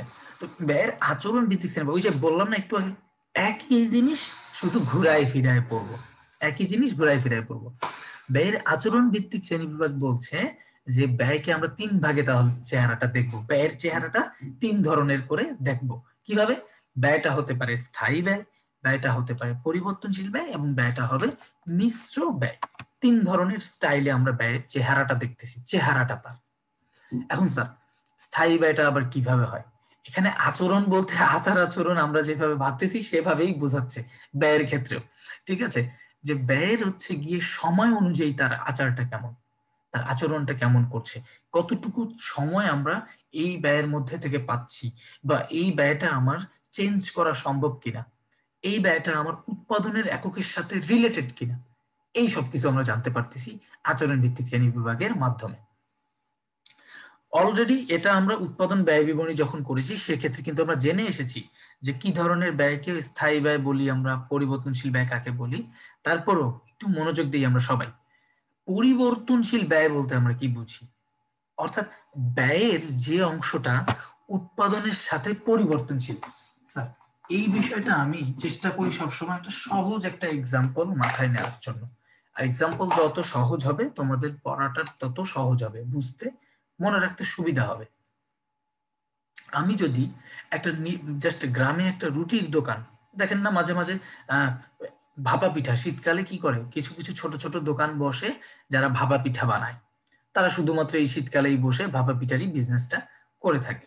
এখন তার ভাপা পিঠা তৈরি করার জন্য তার ভাপা পিঠা তৈরি করার জন্য যদি সে 100টা ভাপা পিঠা বিক্রি করে বাজারে, ঠিক আছে, সকালবেলা, তো 100টা ভাপা পিঠার জন্য হয়তোবা তার 1 কেজি আটা লাগবে। ঠিক আছে, আমি ধরে নিচ্ছি তার 1 কেজি আটা লাগছে, তার 1 কেজি গুড় লাগছে। তাহলে এই 1 কেজি আটা এবং 1 কেজি গুড় যে লাগছে, এটা কিন্তু 100টা ভাপা পিঠা বানাচ্ছি বলেই, 100টা বা 100 একক বানাচ্ছি বলেই কিন্তু আমার 1 কেজিতে হচ্ছে, 1 কেজি আটাতে হচ্ছে, 1 কেজি গুড়ের দিয়ে হচ্ছে। কিন্তু কিন্তু আমি যদি 100টা ভাপা পিঠা না বানিয়ে যদি 200টা ভাপা পিঠা বানাতে চাই, তাহলে কি আমি আপাতত 1 কেজি দিয়ে তো তৈরি করতে পারবো না। সেম সেম ওজনের সেম মান বজায় রেখে আমি তো বানাইতে পারবো না, ছোট হয়ে যাবে বা মান ভালো হবে না। 100টার 1 কেজি আটা দিয়ে আমি 200টার পিঠা তো বানাইতে পারতেছি না। তো সেক্ষেত্রে খেয়াল করে দেখি, এখানে আটা, ময়দা এবং আমি যদি বলি গুড়ের যে খরচটা রয়েছে, সেই খরচটা কিন্তু কি হচ্ছে, সেই খরচটা পরিবর্তনশীল। অর্থাৎ যতটুকু উৎপাদন করব ততটুকু আমার এখানে খরচটা বাড়বে। আমি চালের গুঁড়াটাকে আটা হিসেবে বুঝিয়েছি, ঠিক আছে, যে বলেছেন তাকে অসংখ্য ধন্যবাদ। চালের গুঁড়াটাকে হ্যাঁ আঠা হিসেবে বুঝিয়েছি, যে কি প্রয়োজন আমাদের যে কোনো পিঠা, ভাপা পিঠা বলেছি, সেটা অন্য পিঠাও তো হতে পারে। ওকে, তাহলে সেক্ষেত্রে আমার যতটুকু আমরা উৎপাদন করছি সেই সাথে সাথে এটা বাড়ছে বা কমছে। আমরা 200টা পিঠা যদি বানাতে যাই তাহলে আমাদের হয়তো বেশি আটা বা চিনির প্রয়োজন, কিন্তু যদি আমরা আবার 50টা বানাতাম তাহলে আমাদের অবশ্যই আটার পরিমাণটা কম প্রয়োজন ছিল। এখন স্যার, এই যে আমাদের আটা আমরা পিঠাটা বানালাম, এখন পিঠা বানানোর পর পিঠা বিক্রির জন্য আমরা অবশ্যই কি করি, একটা সোজা কথা যে ওয়েটার বয় বা মেসিয়ার বলি আমরা, একটা ছোট ছোট হোটেলগুলো তো থাকে এগুলো, তো তাকে তো আমি যে রাখছি তাকে তো একটা বেতন দিতে হবে, তাকে যে একটা বেতন দিতে হবে, এটা তো আমার ফিক্সড, এটা আমার ফিক্সড, এটা আমার উৎপাদনের এককের সাথে কোনো সম্পর্কযুক্ত নয়। যেহেতু এটা আমার ফিক্সড, তাই আমাকে এটা কি করতে হবে স্যার, এই ব্যয়টাকে আমরা বলি অ্যাকচুয়ালি স্থায়ী ব্যয়। অর্থাৎ উৎপাদনের এককের, যেমন আচরণ বলতে হচ্ছে উৎপাদনের সাথে জড়িত, উৎপাদনের সাথে জড়িত, উৎপাদনের এককের সাথে। স্যার এভাবে মনে রাখবো যে ব্যয়ের আচরণ ভিত্তিক শ্রেণীবিভাগটা কার সাথে জড়িত, উৎপাদনের এককের সাথে। উৎপাদনের এককের সাথে যদি কেউ পরিবর্তন হয় তাহলে সেটা পরিবর্তনশীল, উৎপাদনের এককের সাথে যদি সে পরিবর্তন না হয় তাহলে সে স্থায়ী। আর তোমরা অলরেডি যেটা পরীক্ষায় করেছো, কলেজে পড়েছো সবাই, সেটা হচ্ছে মিশ্র ব্যয়ের একটা কনসেপ্ট পড়েছো সবাই, এবং সেই কলেজে আমরা যে এক্সাম্পলটা পড়ি সেটা সব কলেজে একই এক্সাম্পল পড়ানো হয়, সেটা হচ্ছে বিদ্যুৎ বিল বা টেলিফোন বিল। এবং এটাই সবচেয়ে বেস্ট এক্সাম্পল মিশ্র ব্যয়ের, যে বিদ্যুৎ বিল বা টেলিফোন বিল। যেমন স্যার, যেমন বিদ্যুৎ বিল যদি বিদ্যুৎ আমরা ব্যবহার নাও করি তবুও আমাদেরকে মিটার চার্জ হিসেবে কিন্তু 100 টাকা দিতেই হবে, মিটার চার্জ হিসাবে আমাদেরকে 100 টাকা দিতেই হবে। এখন স্যার এর পরে যদি আমরা কোনো এক্সট্রা যতটুকু বিদ্যুৎ খরচ করব তার উপর আমাদেরকে টাকা পয়সা দিতে হবে বা বিদ্যুৎ বিল দিতে হবে, কিন্তু আমরা ব্যবহার না করলেও যেটা দিতে হবে সেটা কিন্তু স্যার স্থায়ী, সেটা কিন্তু কোনো চেঞ্জ হচ্ছে না। আর আমরা ব্যবহার করলে প্রতি ইউনিট বিদ্যুতে যত টাকা বিল আসে সে অনুযায়ী আমাদের একটা পরিবর্তনশীল ব্যয় আসবে। অর্থাৎ মিশ্র ব্যয়ের ভিতরে আমরা স্থায়ী ব্যয় পাচ্ছি এবং পরিবর্তনশীল ব্যয় পাচ্ছি। এইভাবে বিষয়গুলো মনে রাখবে, মনে রাখার চেষ্টা করবে। মূলত শ্রেণী বিভাগটা কি, শ্রেণী বিভাগের সংজ্ঞাটা কি হতে পারে সেটা মনে রাখার চেষ্টা করবে। এবং স্ক্রিপ্টে যা দেওয়া রয়েছে স্ক্রিপ্টে অবশ্যই তোমরা এক্সাম্পল গুলো দেখবা, স্ক্রিপ্টে অবশ্যই সবাই এক্সাম্পল গুলো দেখবা। এবং চান্স পাওয়ার জন্য বা ঢাকা বিশ্ববিদ্যালয়ে ফার্স্ট হওয়ার জন্যও তোমরা অলরেডি যতটুকু পড়াশোনা করেছো, যে লেকচার গুলো পড়েছো, আমি আগের দিনও বলেছি আজকেও বলছি, সেগুলোই এমন ভাবে আত্মস্থ করো, এমন ভাবে মানে ওই লেকচার শিট গুলো আয়ত্তে নাও যে ওখান থেকে যে কোনো ধরনের কোশ্চেন আসলেই যেন তোমরা পারো। অর্থাৎ আমি সবচেয়ে বেশি জোর দিব তোমাদেরকে লেকচার 1 থেকে লেকচার 6 পর্যন্ত বা লেকচার 7 পর্যন্ত, এটা সবচেয়ে বেশি জোর দিব। অর্থাৎ যে টপিকগুলো থেকে সবচেয়ে বেশি কোশ্চেন আসে বা এসেছে খেয়াল করে দেখবেন যে সেই টপিকগুলো লেকচার 1 থেকে 7 পর্যন্ত, 6-7 পর্যন্তই কিন্তু মেইনলি ছিল। অর্থাৎ এই লেকচার শিটগুলো তোমাদের জন্য খুবই গুরুত্বপূর্ণ এবং খুব ভালো করে পড়ার চেষ্টা করব। পরবর্তীতে যে লেকচার শিটগুলো রয়েছে মানে অ্যাকাউন্টিং সেকেন্ড পেপার থেকে তুলনামূলক বিশ্ববিদ্যালয়ের প্রশ্ন কম আসে। অ্যাকাউন্টিং ফার্স্ট পেপার থেকে সবচেয়ে বেশি প্রশ্ন আসে, কারণ হচ্ছে অ্যাকাউন্টিং ফার্স্ট পেপারটা একদম কিন্তু 9-10 বইয়ের সাথে হুবহু মিল রয়েছে। এখন 9-10 যে বইটা রয়েছে এই বইটা কিন্তু বোর্ড কর্তৃক মানে হচ্ছে কি অনুমোদিত হয়, বের করে থাকে বোর্ড কর্তৃক।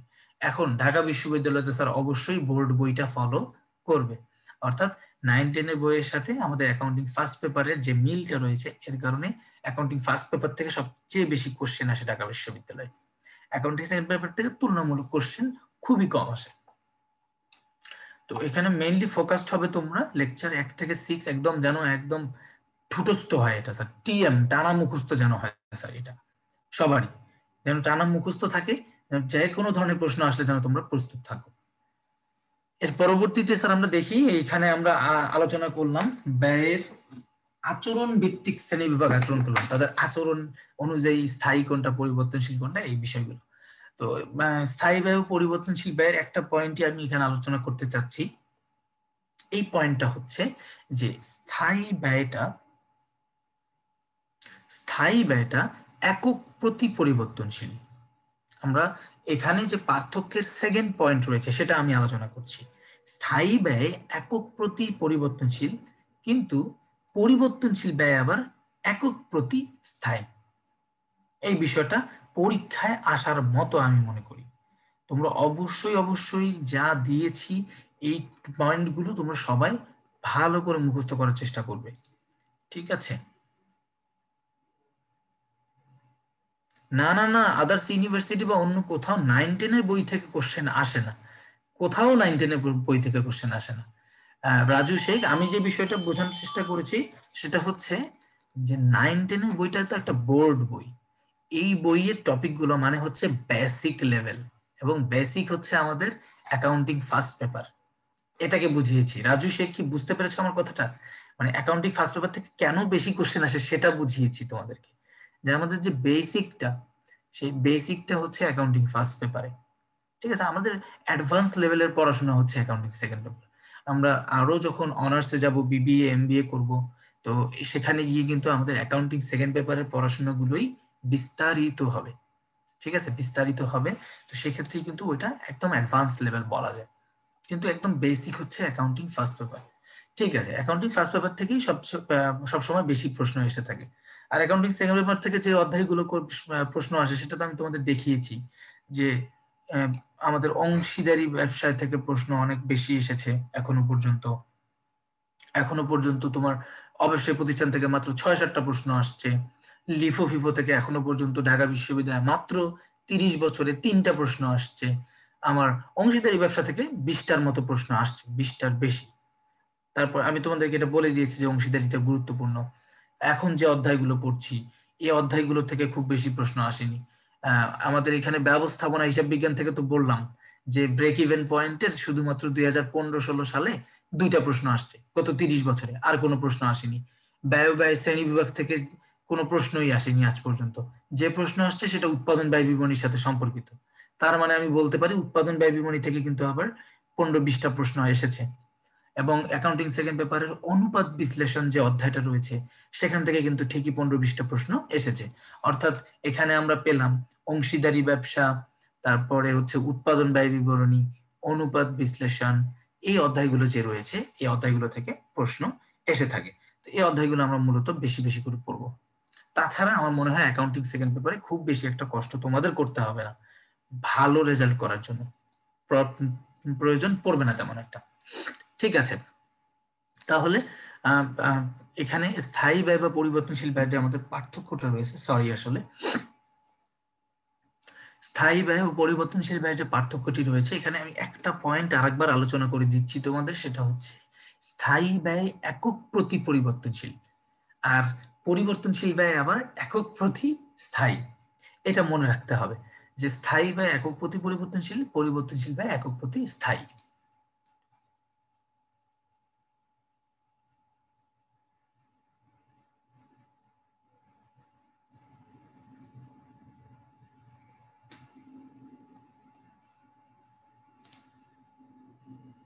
আন্তরিকভাবে দুঃখিত। ঠিক আছে, তো এখন একক প্রতি স্থায়ী ব্যয়টা কেন পরিবর্তনশীল হয়? আমরা কিন্তু কখনো স্থায়ী ব্যয়ের একক প্রতি স্থায়ী ব্যয়টা বের করি না সাধারণত। আচ্ছা, তারপরে যদি বের করতাম আমরা, আচ্ছা আমাদের স্থায়ী ব্যয়টা খেয়াল করে দেখি। স্থায়ী ব্যয় ধরে নিচ্ছি 50,000 টাকা।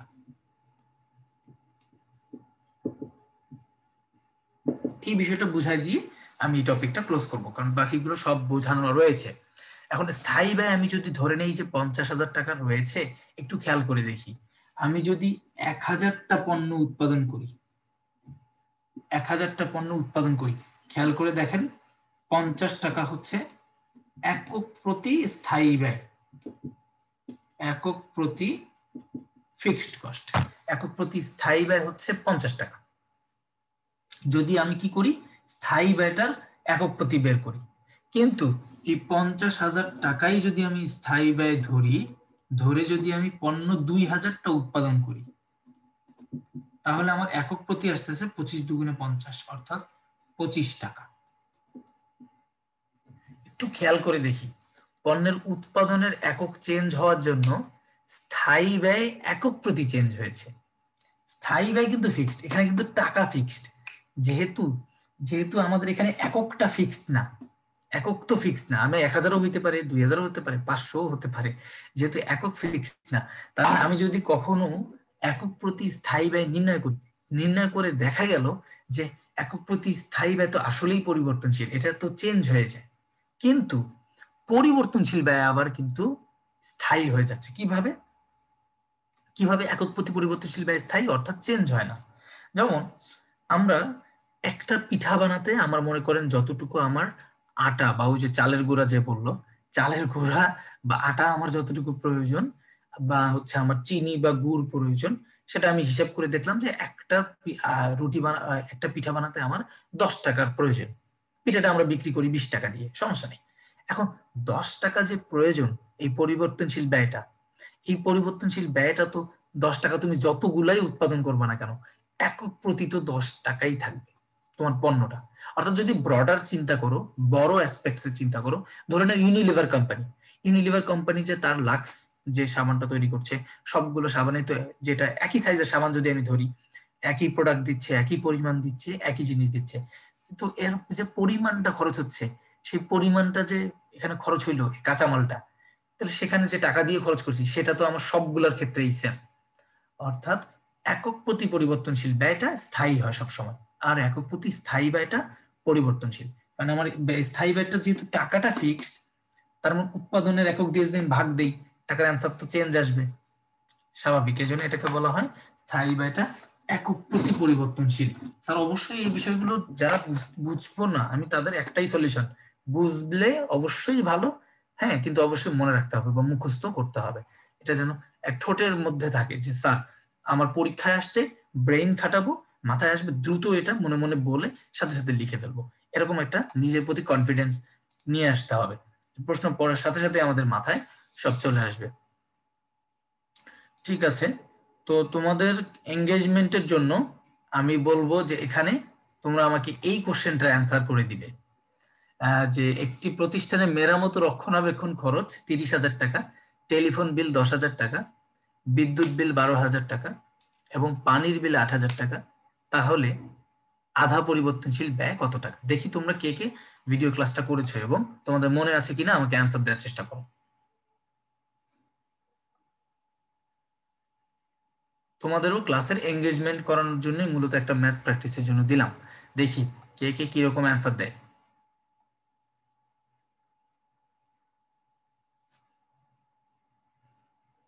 আধা পরিবর্তনশীল ব্যয়ের পরিমাণ কত টাকা হবে?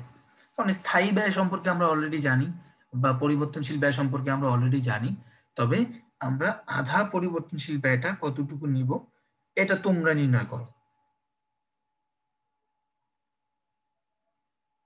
দেখি সর্বপ্রথম অ্যান্সারটা কে দিয়েছে।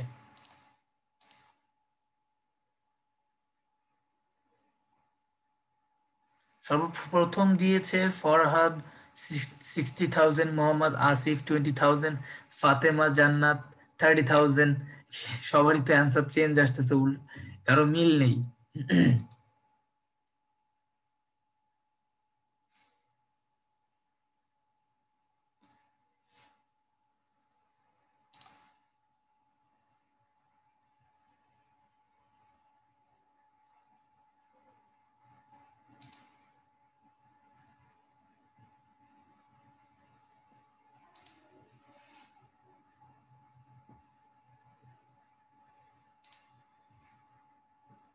ঠিক আছে, ক্লাসটা কি শুধু একজনই করেছো?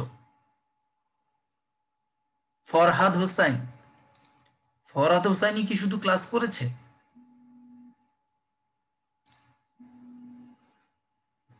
আমার মনে হচ্ছে যে শুধু ফরহাদ হোসাইনই ক্লাস করেছে, বাকিরা কেউই ক্লাস করেনি। একজনই শুধু অ্যান্সার সঠিক দিয়েছে, বাকিরা সবাই নিজেদের মতো করে ইন্টারের কনসেপ্টে অ্যান্সার দিয়েছো। ইন্টারের কনসেপ্টে যদি অ্যান্সার দিলে হয়ে যেত তাহলে তো হতোই।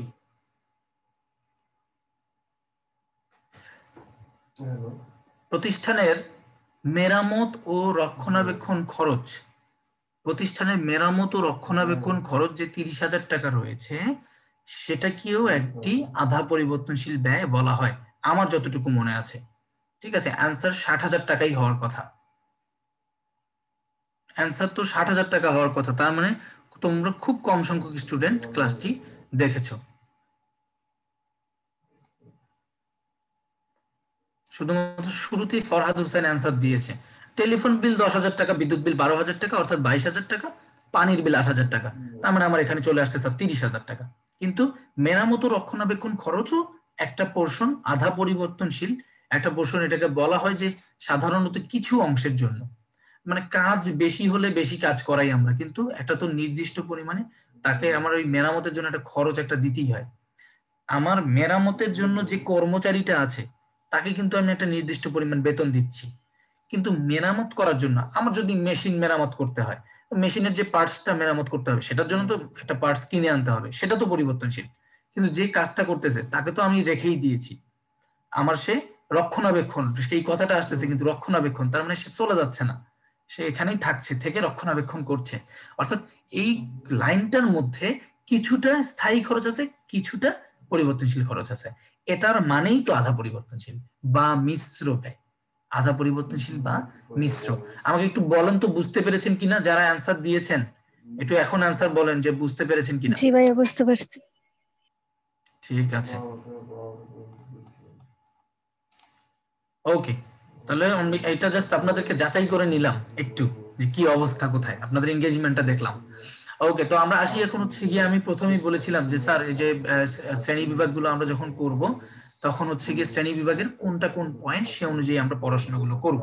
এখানে আমরা শ্রেণী বিভাগের জাস্ট এটা ম্যাথ করব না, এগুলো তুলনামূলক, এগুলো প্রয়োজন হবে না সাধারণত। তারপরও আমি তোমাদেরকে ভিডিও রেকর্ডেড ক্লাসে যে যে ম্যাথগুলো করিয়ে দিয়েছি চেষ্টা করবো এগুলো একবার করে দেখে নিতে, তাহলে আশা করছি হয়ে যাবে। ব্যয়ের নিয়ন্ত্রণশীলতা ভিত্তিক যে শ্রেণী বিভাগ রয়েছে, এটা হচ্ছে নিয়ন্ত্রণযোগ্য ব্যয় এবং অনিয়ন্ত্রণযোগ্য ব্যয়। এটা নাম শুনেই আমরা বুঝতে পারছি যে কিছু ব্যয় আছে যেটা আমরা নিয়ন্ত্রণ করতে পারবো, তাকে বলবো নিয়ন্ত্রণযোগ্য ব্যয়। আর কিছু ব্যয় রয়েছে যেগুলো আমরা নিয়ন্ত্রণ করতে পারি না, অর্থাৎ আমাদের এটার কন্ট্রোলের বাইরে, দ্যাটস নট কন্ট্রোলেবল বা আনকন্ট্রোলেবল বলা হয় এটা, তখন তাকে বলছি আমি অনিয়ন্ত্রণযোগ্য ব্যয়। এখন স্যার কোন ধরনের ব্যয়গুলোকে আমি বলছি সাধারণত নিয়ন্ত্রণযোগ্য ব্যয়? এখন একটা বিষয় হচ্ছে, কিছু কিছু খরচ আছে যে খরচগুলো আমরা চাইলেই মানে ঠেকাইতে পারি। যেমন একটা বিষয় হচ্ছে, আমার একটা ফটোকপি মেশিন রয়েছে, এটা সবাই চিন্তা করি, আমার একটা ফটোকপি মেশিন রয়েছে। ফটোকপি মেশিনে সাধারণত আমরা 1000টা পেজ যদি ফটোকপি করি তাহলে নর্মালি এটা এটা ন্যাচারালি নর্মালি এখানে 2টা পেজ নষ্ট বের হয়। এটা মেশিনের জন্যই, মেশিনটা গরম হয়ে যায় বিভিন্ন কারণে, মেশিনটা গরম হয়ে যাবে না, 1000টা পেজ যদি ফটোকপি করি মেশিনটা গরম হয়ে যাবে, তাহলে 2টা পেজ নষ্ট বের হবে। তাহলে এই যে একটা স্বাভাবিক খরচ, এই খরচটা তো আমি কখনো চেঞ্জ করতে পারবো না, কারণ এই 2টা পেজ তো নষ্ট হবেই। এটা আমরা গবেষণা করে বের করলাম যে প্রত্যেক 1000টা পেজ ফটোকপি করতে 2টা পেজ 100% নষ্ট সব সময়ই হয়। যেটা সব সময় হয় সেটা তো আমি বন্ধ করতে পারবো না। কিন্তু কিন্তু মেশিন অপারেটর, অর্থাৎ ফটোকপিটা যে লোকটা করতেছে সেই লোকটা যদি দক্ষ না হয়, সেই লোকটা যদি ভালো না হয়, সে যদি কাগজটা সঠিকভাবে এখানে ফটোকপি মেশিনে দিতে না পারে, সে যদি সঠিকভাবে বাটনগুলো ক্লিক করতে না পারে, তাহলে ভুলভাল কাজ যাবে। ভুল কাজ হওয়ার কারণে তার তো এক্সট্রা কাগজ নষ্ট হতেই পারে। অর্থাৎ এই কথাটা খেয়াল করে দেখেন, এই যে মানুষের কারণে যে ব্যয়টা আমার হইলো, নতুন করে যে কাগজগুলো নষ্ট হইলো, এটা কিন্তু আমরা চাইলে দক্ষ ব্যক্তি নিয়োগ দিয়ে এই ব্যয়টাকে আমরা কন্ট্রোল করতে পারতাম। এই ব্যয়টাকে আমরা কন্ট্রোল করতে পারতাম। আমার প্রতিষ্ঠানের মনে করেন যে বিক্রয় বিভাগে আপ্যায়ন খরচ হিসেবে অনেক টাকা দেখাচ্ছে, আপ্যায়ন খরচ, চা নাস্তার খরচ। আমরা কি চাইলে আপ্যায়ন খরচটা কমায় আনতে পারি না? অবশ্যই পারি। যে আপনারা আগে স্যান্ডউইচ খাইতেন না, আপনারা আগে বার্গার খাইতেন, এখন বার্গারের জায়গায় স্যান্ডউইচ খান, একটু খরচটা কমান। ঠিক আছে? অর্থাৎ যে খরচটা আমরা চাইলে নিয়ন্ত্রণ করতে পারবো, চাইলেই কমাতে পারবো, সে খরচটাকে বলতেছি আমি নিয়ন্ত্রণযোগ্য ব্যয়। আর এটাকে আমি সাধারণত বলবো সিম্পলি মনে রাখার জন্য যে পরিবর্তনশীল ব্যয়গুলো হচ্ছে সাধারণত নিয়ন্ত্রণযোগ্য, সাধারণত বলা হয়। কিন্তু স্থায়ী যে খরচগুলো আছে সেগুলোকে বলা হয় অনিয়ন্ত্রণযোগ্য ব্যয়। অর্থাৎ এই খরচগুলো কিন্তু চেঞ্জ করা যাবে না। আবার তোমরা আবার ভেবো না যে স্থায়ী খরচ মানে দীর্ঘমেয়াদী। হ্যাঁ, এখানে কিন্তু উৎপাদন এই যে ব্যয় ব্যয় শ্রেণী বিভাগের মধ্যে স্থায়ী খরচ বলতে আমরা কি বুঝলাম? যেটা হচ্ছে উৎপাদনের এককের সাথে কখনো পরিবর্তন হয় না। তোমরা তো সাধারণত স্থায়ী বলতে এটাই বুঝো যে দীর্ঘমেয়াদী জিনিস হবে। না না স্যার, আমাদের ব্যয়ের শ্রেণী বিভাগের ক্ষেত্রে স্থায়ী বলতে বোঝায় উৎপাদনের এককের সাথে যেটা কখনো চেঞ্জ হবে না, সেটাকেই মূলত আমরা বলি স্থায়ী ব্যয়। আর পরিবর্তনশীল ব্যয় হচ্ছে উৎপাদনের এককের সাথে সাথে সাথে যেটা চেঞ্জ হয়ে যাবে, সেটাকে আমরা বলি স্যার পরিবর্তনশীল ব্যয়। তো নিয়ন্ত্রণযোগ্য ব্যয় বললাম হচ্ছে যে ব্যয়টা আমরা চেঞ্জ করতে পারবো। অনিয়ন্ত্রণযোগ্য ব্যয় হচ্ছে যেটা আমরা চাইলেও চেঞ্জ করা সম্ভব না। অর্থাৎ আমার প্রতিষ্ঠানের বাসা ভাড়া আমার মনে করো প্রত্যেক মাসে 10,000 টাকা, আমি চাইলেই কি ওনাকে 2,000 টাকা দিতে পারবো বাসা ভাড়া? মালিক তো আমাকে বাসাই ভাড়া দিবে না। তাহলে অর্থাৎ যে ব্যয়গুলো আমাদের কন্ট্রোলের মধ্যে আছে, কন্ট্রোলেবল, যেটা আমার কন্ট্রোলের মধ্যে নেই আনকন্ট্রোলেবল ব্যয়। আমি এই ইউনিটগুলোতে মূলত হচ্ছে আমি ম্যাথের অধ্যায়ে চলে যাব। ম্যাথের ইউনিটগুলোতে এই অধ্যায়গুলো ব্যয় ব্যয় শ্রেণী বিভাগ থেকে সাধারণত কম প্রশ্ন আসে। এখান থেকে তুলনামূলক এই পয়েন্ট গুলো মুখস্থ রাখবা স্যার, আমি অনেকবার বলছি পয়েন্ট গুলো মনে রাখবে যে ব্যয়ের সিদ্ধান্ত গ্রহণ অনুযায়ী এর শ্রেণী বিভাগ কতগুলো, বা কোনটি ব্যয়ের সিদ্ধান্ত গ্রহণ ও পরিকল্পনা প্রণয়ন ভিত্তিক শ্রেণী বিভাগ। অর্থাৎ একই জিনিস বিভিন্ন আইটেমে দেখানো হচ্ছে, এবং ব্যয়ের শ্রেণী বিভাগের মধ্যে সর্বশেষ এবং একটু তুলনামূলক তোমাদের কাছে কঠিন মনে হয়, কারণ আমি নিজেও যখন ইন্টারের স্টুডেন্ট ছিলাম আমি বুঝতে পারতাম না এই বিষয়গুলো। ঠিক আছে স্যার, আমি যেটা বুঝতে পারতাম না তখন আমি সাধারণত ধরে নেই আমার স্টুডেন্টরাও হয়তোবা এটা বুঝতে পারে না, তারা যখন কলেজে পড়ছে। তবে এই বিষয়গুলো আমার মনে হয় খুব বেশি একটা প্রয়োজন নেই আমাদের, তারপরও যেহেতু পয়েন্টগুলো রয়েছে আমরা একটু জেনে রাখি। ঠিক আছে? সিদ্ধান্ত গ্রহণ এবং পরিকল্পনা প্রণয়ন, এখানে নামটা দিয়েই বোঝা যাচ্ছে যে কোন কাজগুলো, এটা হচ্ছে শুধুমাত্র সিদ্ধান্ত গ্রহণের ক্ষেত্রে সবচেয়ে বেশি কাজে লাগবে। অর্থাৎ প্রথমেই সুযোগ ব্যয়, এটা কিন্তু আমাদের উৎপাদন ব্যয় বিবরণীর সাথে এই টপিকের কিন্তু কোনো রিলেশন নাই। যে ব্যয়ের সিদ্ধান্ত গ্রহণ ভিত্তিক শ্রেণী বিভাগ, এটা কিন্তু উৎপাদন ব্যয় বিবরণী রিলেটেড কোনো বিষয় না, এটা একদম আলাদা। এটা তোমরা অবশ্যই, এটাকে আমি তোমাদের ইয়েতে পড়া মূলত এটা দেখি, এটা তোমাদেরকে আমি বলবো যে তোমাদের যে স্ক্রিপ্ট রয়েছে, স্ক্রিপ্টটা যদি তোমরা একটু মনোযোগ সহকারে দেখো।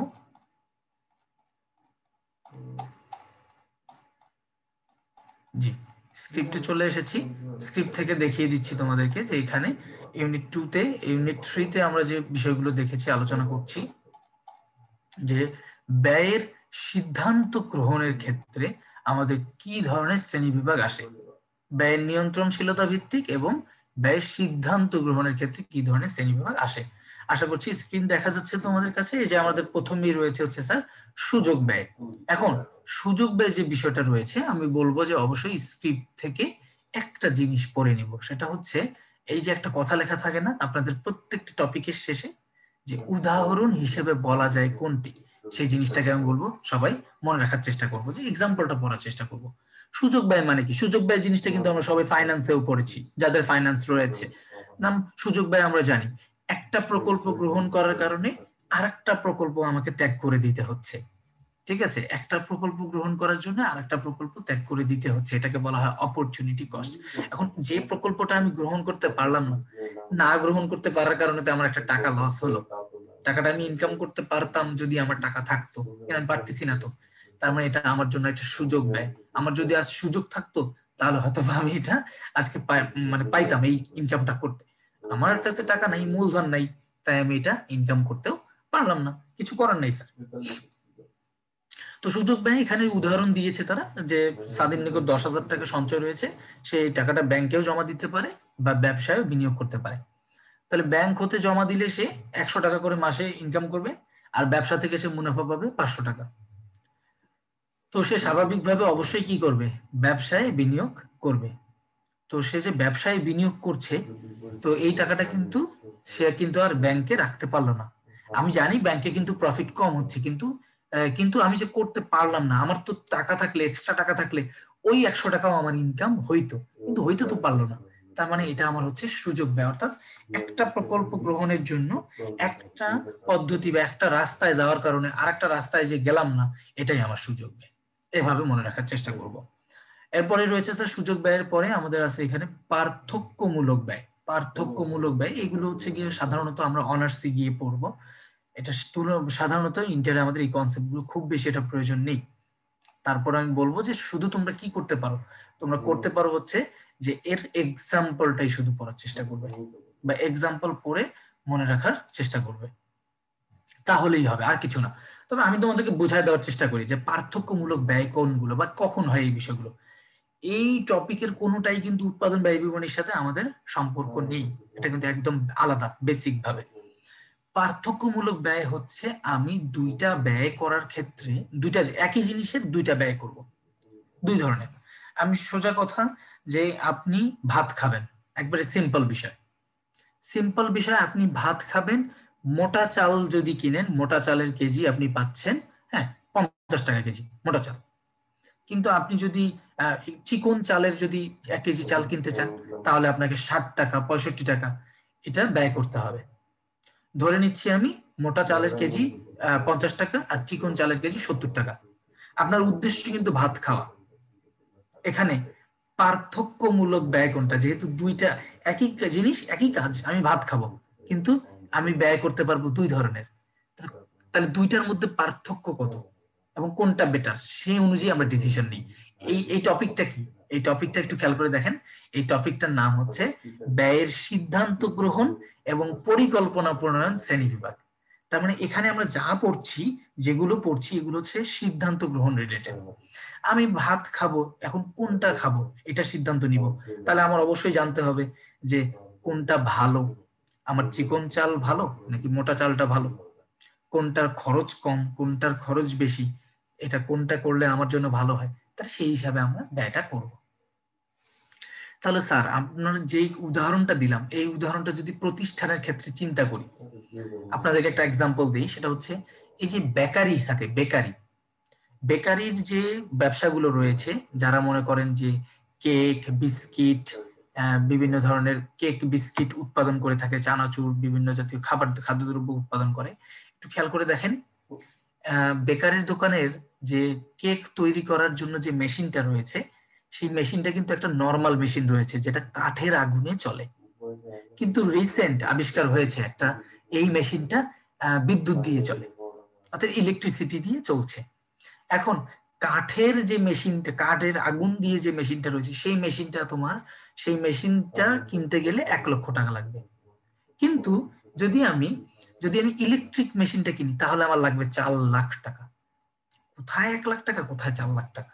তাহলে স্যার আমার তো চিন্তা করতে হবে যে অ্যাকচুয়ালি এই যে দুইটা ব্যয় আমি দেখলাম, একই জিনিসের দুইটা ব্যয়, তাহলে এর মধ্যে পার্থক্য কত, তাহলে কোনটা করলে আমার ভালো হবে, কোনটাতে অ্যাকচুয়ালি করা উচিত, সিদ্ধান্ত গ্রহণের ক্ষেত্রে এই ব্যয়গুলো কাজে লাগে।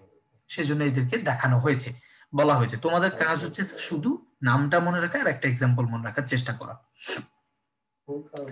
এর পরবর্তীতেই রয়েছে হচ্ছে সাঙ্ক কস্ট। সাঙ্ক কস্ট হচ্ছে এমন একটা বিষয়, যে বিষয়টা হচ্ছে সবসময় সারা জীবনই রাখবে একটা অ্যাকাউন্টিং স্টুডেন্ট হিসেবে। সাঙ্ক কস্ট হচ্ছে এমন একটা ব্যয়, যে ব্যয়টা আর কখনো উদ্ধার করা সম্ভব নয়। এই ব্যয়টা হয়ে গেছে, আমি নতুন করে এগুলো আমি আরেকবার বলছি, আমি নিজে যখন ইন্টারে ছিলাম এগুলো আমি কিন্তু বুঝতে পারতাম না তখন। আমি হয়তো তোমাদেরকে বোঝানোর চেষ্টা করছি, বাট ম্যাক্সিমাম ইনপুট দিয়ে যেতে পারে।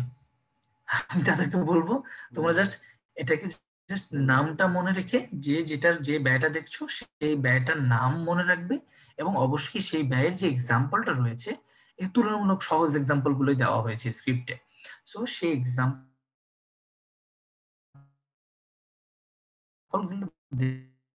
হচ্ছে নিমজ্জিত ব্যয়ের, এই ধরনের হচ্ছে পার্থক্যমূলক ব্যয়ের, এভাবে মনে রাখার চেষ্টা করব।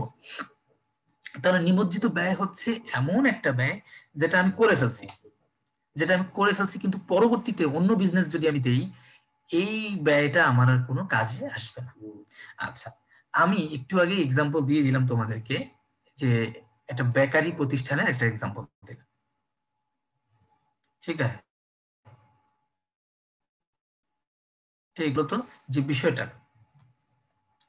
যে আমরা একটা কি বলছিলাম যে বেকারির একটা মেশিন কিনলাম, এখন হঠাৎ করে আমরা ডিসিশন নিলাম যে আমরা গার্মেন্টস এর বিজনেস দিব। এখন বেকারির যে আমরা যে কেক বিস্কিট উৎপাদন করার যে মেশিনটা, এই মেশিনটা কি আমার গার্মেন্টস এর কাজে লাগবে? আমার গার্মেন্টস এর এটা পোশাক উৎপাদনের ক্ষেত্রে কিন্তু লাগবে না। কিন্তু আমি কিন্তু একটা মেশিন কিনে ফেলছি, এই বেকারির মেশিনটা আমি কিনে ফেলছি। এখন কিনে ফেলে এই ব্যবসা বেশি ভালো চলছে না, আমার এই ব্যবসা ভালো চলছে না, অতএব আমি এখন গার্মেন্টস বিজনেসে চলে যাব। এখন আমার যে আগে এই মেশিনটা ছিল, আগের যে মেশিনটা ছিল, এই মেশিনটা কি আমার কোনোভাবে এই যে নতুন যে সিদ্ধান্ত আছে এই সিদ্ধান্তে কোনোভাবে কাজে লাগবে? কোনোভাবে এই সিদ্ধান্তে কাজে লাগবে না। এবং আগের ওই টাকাটা আমি উদ্ধারও করতে পারবো না, কারণ আমি কিন্তু বিজনেসটা চেঞ্জ করে ফেললাম। আমি যদি বেকারির বিজনেসটা রেখে দিতাম, অর্থাৎ আমি যদি আরো বিস্কিট বা কেক উৎপাদন করতে থাকতাম, তাহলে হয়তোবা এক সময় ওই মেশিনের অবচয় হয়ে পুরো টাকাটা আমার মেশিনের দামটা উঠে আসতো। কিন্তু হঠাৎ করে দেখতেছি এই বিজনেস ভালো চলছে না, আমরা গার্মেন্টস বিজনেস দিলাম, কিন্তু তার বলে গার্মেন্টস এর বিজনেসের মধ্যে টাকা ইনভেস্ট করছি। এখন স্যার এই যে আমার যে আগের যে মেশিনটা ছিল, এই মেশিনের যে ব্যয়টা হয়েছে আমার, এই ব্যয়টা তো আমি কখনো আর উদ্ধার করতে পারবো না। অর্থাৎ যে ব্যয়টি আর কখনো উদ্ধার করা সম্ভব না, কিন্তু অতীতে এটা ঘটে গেছে, তাহলে তাকেই বলা হয় নিমজ্জিত ব্যয় বা সাঙ্ক কস্ট। এই ব্যয়টা আমার এটা আমি তুলে নিয়ে আসতে পারবো না। এভাবে মনে রাখার চেষ্টা করবো স্যার। আর তোমাদের কাছে যদি ইন্টারের বইয়ের মধ্যে কোনো এক্সাম্পল থাকে, সেই এক্সাম্পলও তোমরা নিজেরা তোমাদের একটা যে কোনো একটা খাতায় বা তোমাদের যে লেকচার শিট আছে সেখানে পাশে লিখে রাখবে, যাতে তোমাদের পরবর্তীতে পরীক্ষার হলে যাওয়ার আগে রিভিশন দিলে মনে পড়ে যায় বিষয়টা। এরপরে রয়েছে হচ্ছে স্যার প্রাসঙ্গিক ব্যয়। প্রাসঙ্গিক ব্যয়ের কনসেপ্টও এগুলো হচ্ছে ওই সিদ্ধান্ত গ্রহণ রিলেটেড সব বিষয়।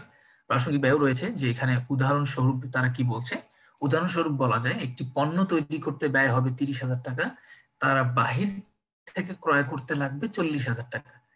তাহলে এখানে প্রাসঙ্গিক ব্যয় কত টাকা? এগুলাই কেন প্রাসঙ্গিক ব্যয়? আমার মাথায় এগুলো আসতো না কলেজে। এগুলাই কেন প্রাসঙ্গিক, এগুলাই কেন অপ্রাসঙ্গিক ব্যয়? অ্যাকচুয়ালি বিষয়টা হচ্ছে এটা, আমি আগেই বলে দিয়েছি, পুরো বিষয়টা কিন্তু জাজমেন্টাল। এটা কিন্তু পুরোটাই ডিপেন্ড করে ম্যানেজমেন্টের উপর, প্রতিষ্ঠানের ব্যবস্থাপনা বিভাগের উপর। তারা জিনিসটাকে কোন চোখে দেখছে। তারা ভাবতেছে যে আমি যে পণ্য আমি তৈরি করছি, আমার বেকারির প্রতিষ্ঠান আছে, এখন বেকারির প্রতিষ্ঠানের সাথে সাথে আমি একটা ওষুধের কোম্পানি দিব, ফার্মাসিউটিক্যালস একটা কোম্পানি দিব। এখন আমার এই যে বেকারির, এই যে আমি এখানে বিস্কিট কেক উৎপাদন করছি, এটার সাথে এই ডিসিশনের সাথে আমার ফার্মাসিউটিক্যালস বিজনেসের ডিসিশনে কোনো মিল নাই, কোনো কাজেও মিল নেই। তার মানে আমার ফার্মাসিউটিক্যালস এর ব্যয় এবং তার সাথে সাথে আমার এই যে বেকারির যে প্রতিষ্ঠানটার ব্যয়, এদের মধ্যে কোনো প্রাসঙ্গিকতা নেই। অর্থাৎ আমি যে কোনো দুইটা ব্যয় লিখে দিতে পারি, যে কোনো দুইটা ব্যয়, সেই দুইটা ব্যয় যদি দুইটার সাথে সম্পর্ক থাকে তাহলে সেটা প্রাসঙ্গিক। যদি সেই ব্যয় দুটার মধ্যে নিজেদের মধ্যে কোনো সম্পর্ক না থাকে তাহলে সেটা অপ্রাসঙ্গিক। এখন এখানে বলছে যে আমি যদি আজকে গার্মেন্টস বিজনেস করতে চাই, গার্মেন্টস বিজনেস করতে চাইলে আমি খেয়াল করব কোথা থেকে আমি কাপড় কিনে আনবো। আমি যদি নারায়ণগঞ্জ থেকে কাপড় কিনে নিয়ে আসি, নারায়ণগঞ্জ থেকে কাপড় কিনে আনলে আমার মনে করেন যে 1 গ্যালন কাপড়ের জন্য আমার এখানে 1 কোটি টাকা লাগছে, কিন্তু সেটাই যদি আমি সিরাজগঞ্জ থেকে কিনে নিয়ে আসি, তাহলে সেখানে গিয়ে দেখলাম আমি 80 লাখ টাকা লাগতেছে। তাহলে তো অবশ্যই দুইটা ব্যয়ের মধ্যে প্রাসঙ্গিকতা আছে, অর্থাৎ আমার যাচাই করার মতো, সিদ্ধান্ত নেওয়ার মতো কিছু আছে। আমরা কিন্তু প্রকারভেদ পড়ছি সিদ্ধান্ত রিলেটেড, যে আমি এটা তো এই সিরাজগঞ্জ থেকে কিনতে লাগতেছে ৮০ লক্ষ টাকা, নারায়ণগঞ্জ থেকে কিনতে লাগতেছে ১ কোটি টাকা, তাহলে আমার কোনটা করা উচিত? আমার অবশ্যই সিরাজগঞ্জ থেকে কিনে নিয়ে আসা উচিত।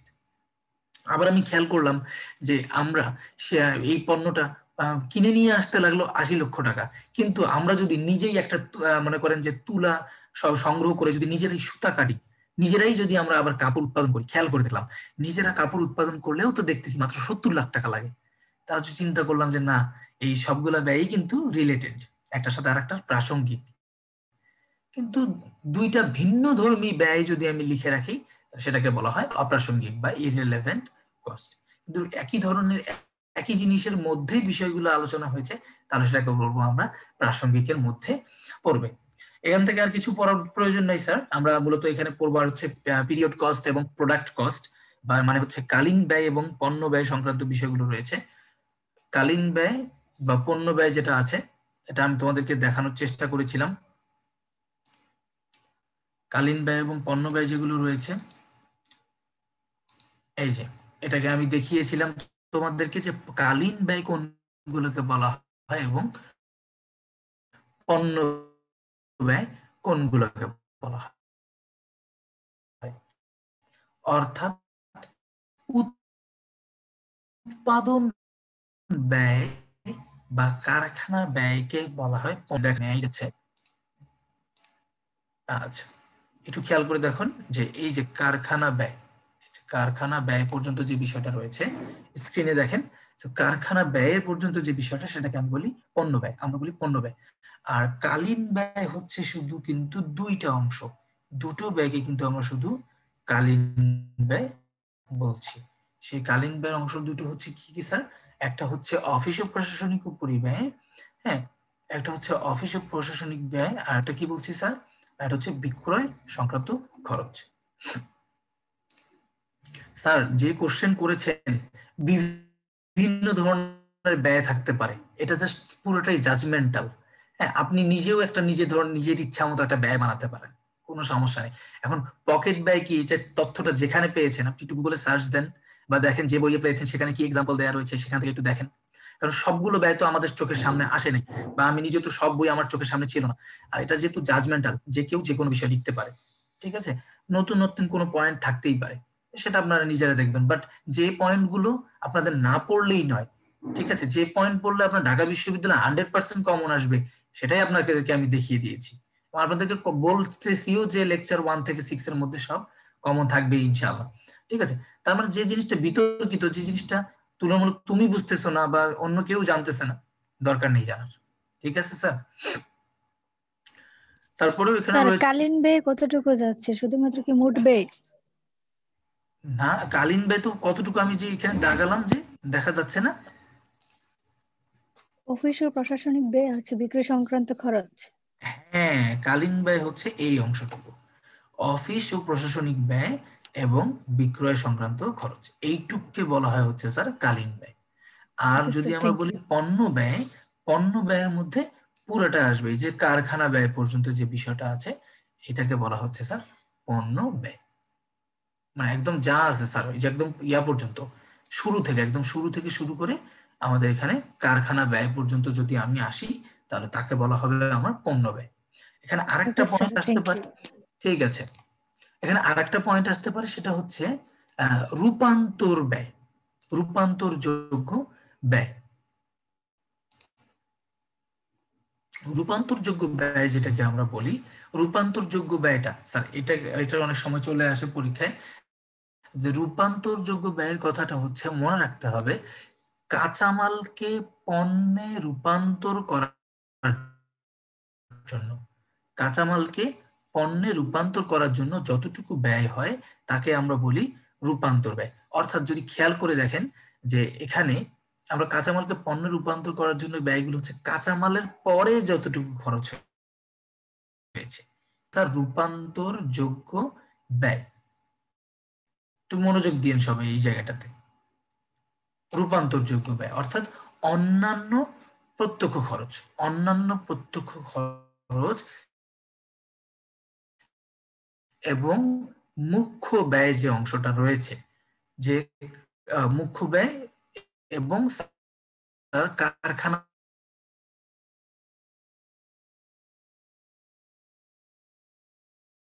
রূপান্তর করতে যে ব্যয় হয় তাকে বলা হয় রূপান্তর ব্যয়।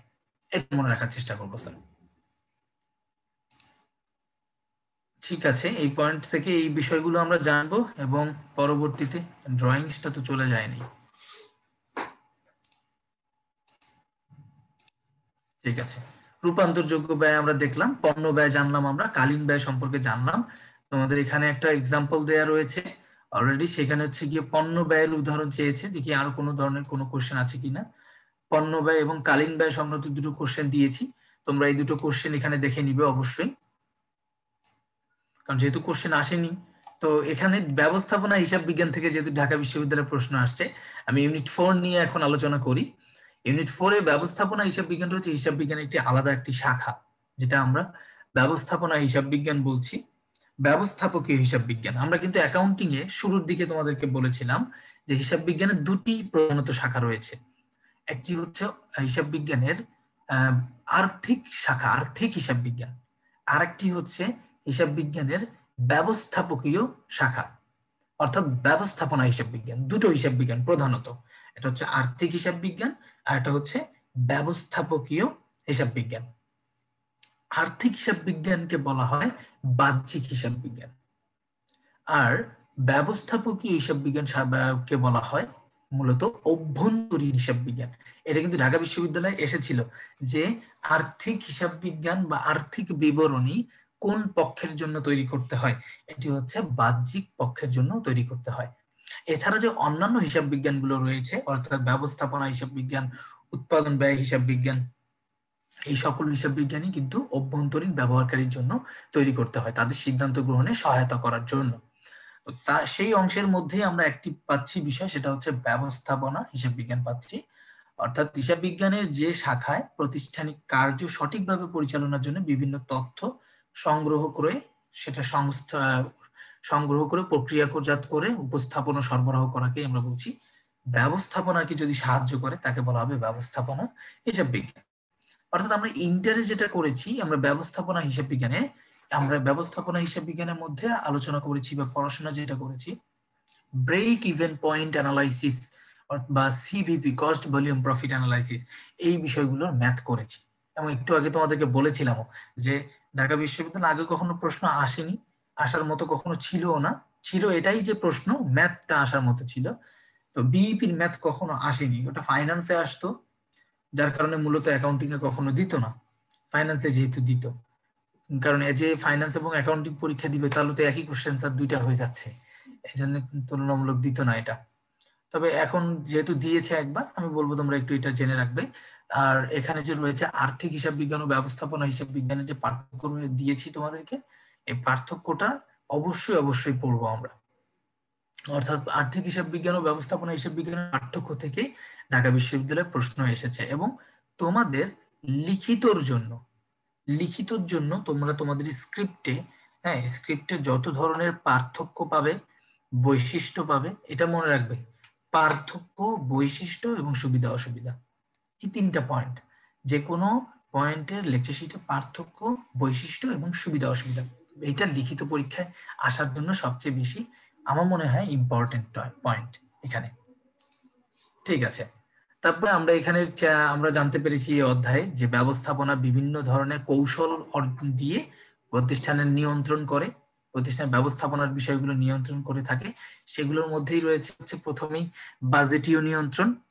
বাজেটীয় নিয়ন্ত্রণের মধ্যে আমরা কিন্তু ইন্টারে করেছি বিক্রয় বাজেট করেছি, উৎপাদন বাজেট করেছি। সাধারণত তুলনামূলক আমাদের ইন্টারের সিলেবাসে এই ধরনের বিষয়গুলো তুলনামূলক কম আলোচনা হয়। এটা মূলত হচ্ছে অ্যাডভান্স লেভেলে, অর্থাৎ অনার্স লেভেলে গিয়ে বাজেটীয় নিয়ন্ত্রণটা আমরা পড়ি। কিন্তু ইন্টারে আমরা সবচেয়ে বেশি যে প্রশ্নটা এসে থাকে প্রত্যেক বছরই, এইচএসসি তে আসতো, বা এই ইন্টার সিলেবাসে যে বিষয়টা মূলত আলোচনা করা হয়েছে, সেটা হচ্ছে ব্যয় মুনাফা বা ব্যয় পরিমাণ মুনাফা বিশ্লেষণ, cost volume profit analysis, CVP. ঠিক আছে, আমরা কিন্তু দুই ধরনের নিয়ন্ত্রণ কৌশল দেখলাম এখানে, একটা হচ্ছে বাজেটীয় নিয়ন্ত্রণ আর একটা হচ্ছে সিভিপি কৌশল, সিপিপি বিশ্লেষণ। বাজেটীয় নিয়ন্ত্রণটা সাধারণত আমরা অনার্স লেভেলে গিয়ে একদম 100% শিখবো। একদম যত ধরনের বাজেট আছে অ্যাকাউন্টিং এ সব ধরনের বাজেট শিখতে হবে অনার্সে এসে। ক্রয় বাজেট, বিক্রয় বাজেট, উৎপাদন বাজেট, হ্যাঁ, তারপর হচ্ছে নগদ টাকার বাজেট, যত ধরনের বাজেট আছে, উৎপাদন বাজেট, সব ধরনের বাজেট আমাদের কি করতে হবে। এরপরে আসি আমরা হচ্ছে সিভিপি অ্যানালাইসিসে।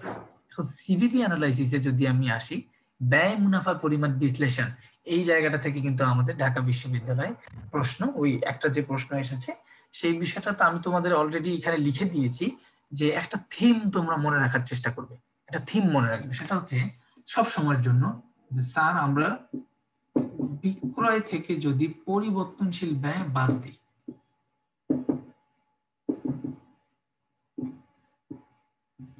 বিক্রয় থেকে যদি আমরা পরিবর্তনশীল ব্যয় বাদ দিই তাহলে আমরা কি পাই?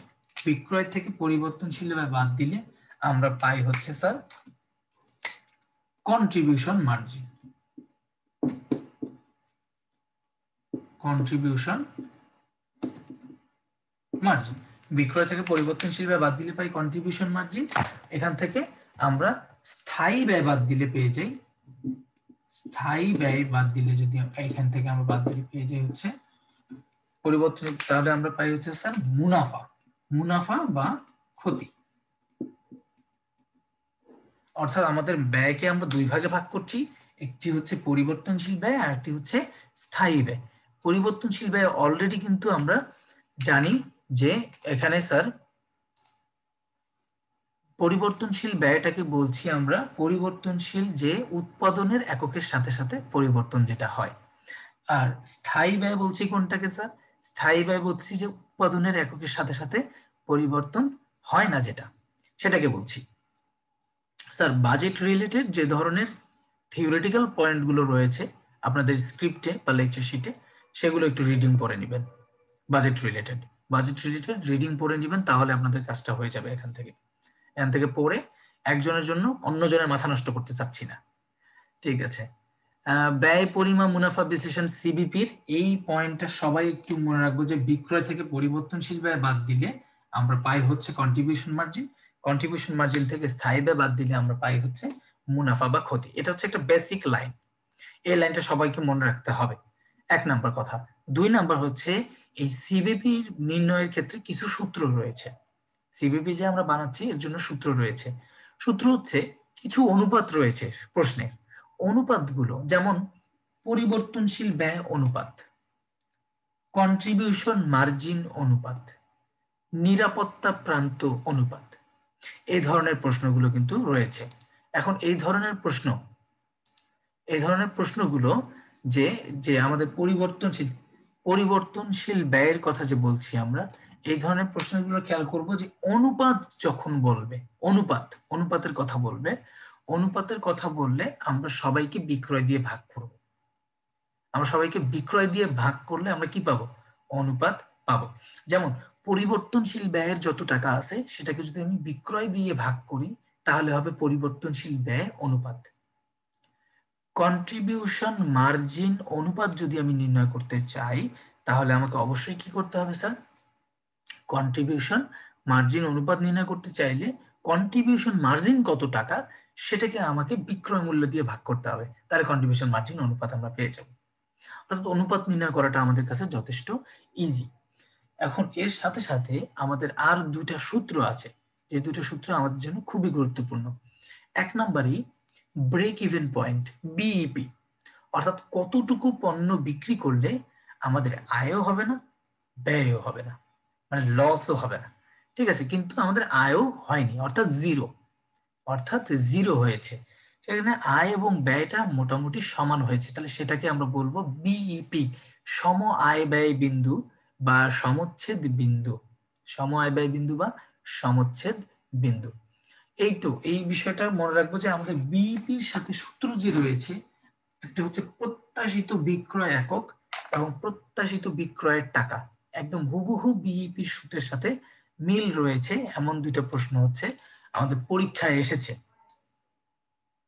এটা এখানে যে প্রশ্নগুলো দিয়েছি এখানে মূলত আলোচনা করেছি একদম বেসিক থেকে, যেগুলো একদম কলেজে তোমরা করেছো, একদম কলেজের বেসিক থেকে আলোচনা করেছি এখানে। করে তারপর মূলত চলে গিয়েছিলাম সমচ্ছেদ বিন্দু নির্ণয় বা প্রত্যাশিত বিক্রয়ের পরিমাণ নির্ণয়, যেখান থেকে ঢাকা বিশ্ববিদ্যালয়ের প্রশ্ন এসেছে এবং আমি মনে করি যে আসার মতো, যেহেতু প্রত্যাশিত বিক্রয়টা এসেছে, আসলে হয়তোবা তোমাদের সমচ্ছেদ বিন্দু নির্ণয় পয়েন্ট থেকে প্রশ্ন আসতে পারে ম্যাথ আসলে। এখন সমচ্ছেদ বিন্দু নির্ণয় তো আমরা অলরেডি সূত্র সবাই জানি যে বিইপি একক যদি আমরা নির্ণয় করতে পারি তাহলে বিইপি টাকাও কিন্তু খুব সহজে নির্ণয় করা যায়। বিইপি এককের সূত্রটা আমরা কি পাচ্ছি স্যার? বিইপির এককের সূত্রটা হচ্ছে স্থায়ী ব্যয় ডিভাইডেড বাই কন্ট্রিবিউশন মার্জিন অনুপাত। কন্ট্রিবিউশন মার্জিন অনুপাত না স্যার, একক প্রতি কন্ট্রিবিউশন মার্জিন। যেহেতু বিইপি একক হচ্ছে একক প্রতি কন্ট্রিবিউশন মার্জিন। একক প্রতি কন্ট্রিবিউশন মার্জিন হচ্ছে মূলত বিইপি একক। আর যদি এই জিনিসটা প্রত্যাশিত বিক্রয় একক বলে প্রশ্নে, প্রত্যাশিত বিক্রয় একক বললে হুবহু এই সূত্রটাই হবে, হুবহু এই সূত্রটাই হবে। এই সূত্রটা তখন কি হবে? স্থায়ী ব্যয়ের সাথে মুনাফা যোগ হবে। সূত্র এটাই হবে যদি বলা হয় প্রত্যাশিত বিক্রয় একক। এটা ঢাকা বিশ্ববিদ্যালয়ে এই গত 25 বছরে একটাই প্রশ্ন আসছে, প্রত্যাশিত বিক্রয়, প্রত্যাশিত বিক্রয় একক, অর্থাৎ স্থায়ী ব্যয়ের সাথে মুনাফা যোগ করব আর একক প্রতি কন্ট্রিবিউশন মার্জিন দিয়ে ভাগ করব। এখন স্যার যারা একক প্রতি কন্ট্রিবিউশন মার্জিনও জানেন না তাদের উদ্দেশ্যে বলছি যে একক প্রতি কন্ট্রিবিউশন মার্জিন এভাবেও মনে রাখতে পারেন, অথবা ডিরেক্টলি সূত্রটাই মুখস্থ করে রাখতে পারেন যে স্থায়ী ব্যয় প্লাস মুনাফা ডিভাইডেড বাই একক প্রতি বিক্রয় মূল্য, একক প্রতি বিক্রয় মূল্য মাইনাস একক প্রতি পরিবর্তনশীল ব্যয়।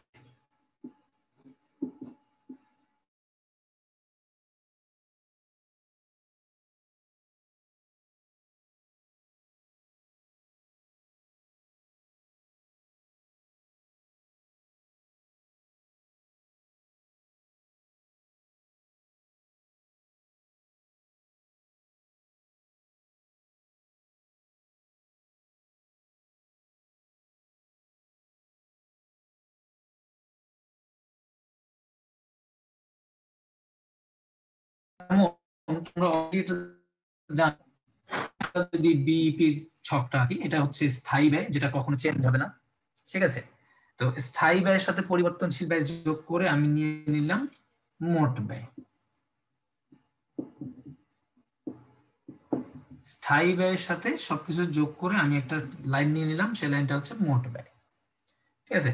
তো 0 একক উৎপাদন করলে কিন্তু স্থায়ী ব্যয়টা অন্তত হবেই, আর পরিবর্তনশীল ব্যয়টা যতটুকু পণ্য উৎপাদন করব সেই অনুযায়ী বাড়বে।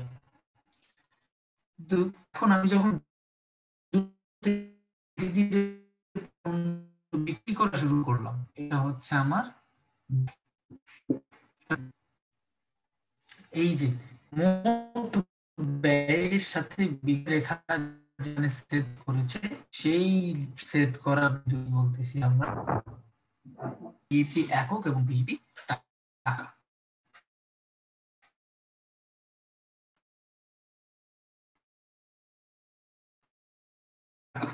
স্যার একটু খেয়াল করেন, আমরা কিন্তু এই জায়গাতে কিন্তু বিইপি হয়েছে, আমার লাভ লস কিচ্ছু হয়নি, কিন্তু আমি বিক্রিত করেছি অনেক বেশি। এই যে এত দূর পর্যন্ত ধরে নিলাম বিক্রি করেছি আমরা এই পর্যন্ত।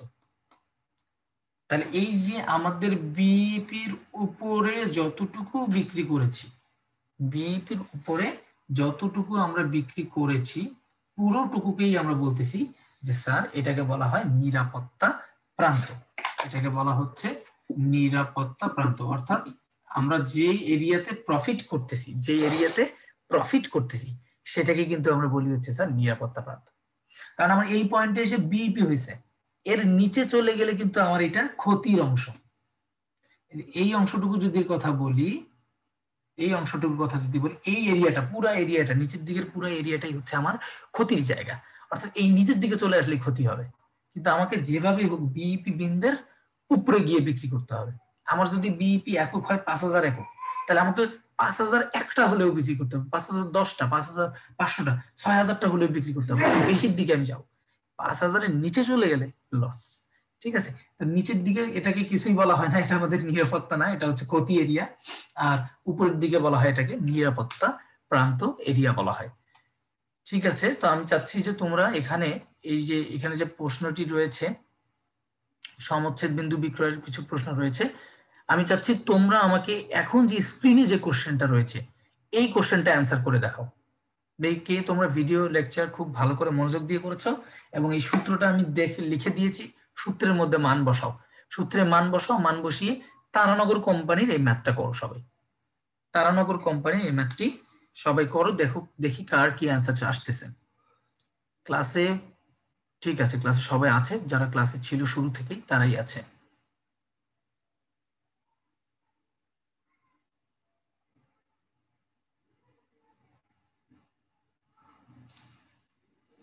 স্যার আপনাদের এঙ্গেজমেন্টের জন্য আমি মূলত হচ্ছে এই বিষয়টাকে এই কোশ্চেনটা অ্যান্সার করতে দিলাম, যে তারানগর কোম্পানির কোশ্চেনটা একটু অ্যান্সার করবেন। আপনার হাতে সময় নেন, সময় হবে হচ্ছে 1 মিনিটের বেশি নেওয়া যাবে না, কারণ ভার্সিটিতে পরীক্ষায় ম্যাথমেটিক্যাল কোশ্চেন অ্যান্সার করার জন্য হাইয়েস্ট আমরা 1 মিনিট নষ্ট করব। অন্যান্য সকল কোশ্চেনের জন্য আমরা 30 থেকে 30 সেকেন্ডের বেশি নষ্ট করা যাবে না অন্যান্য কোশ্চেনে।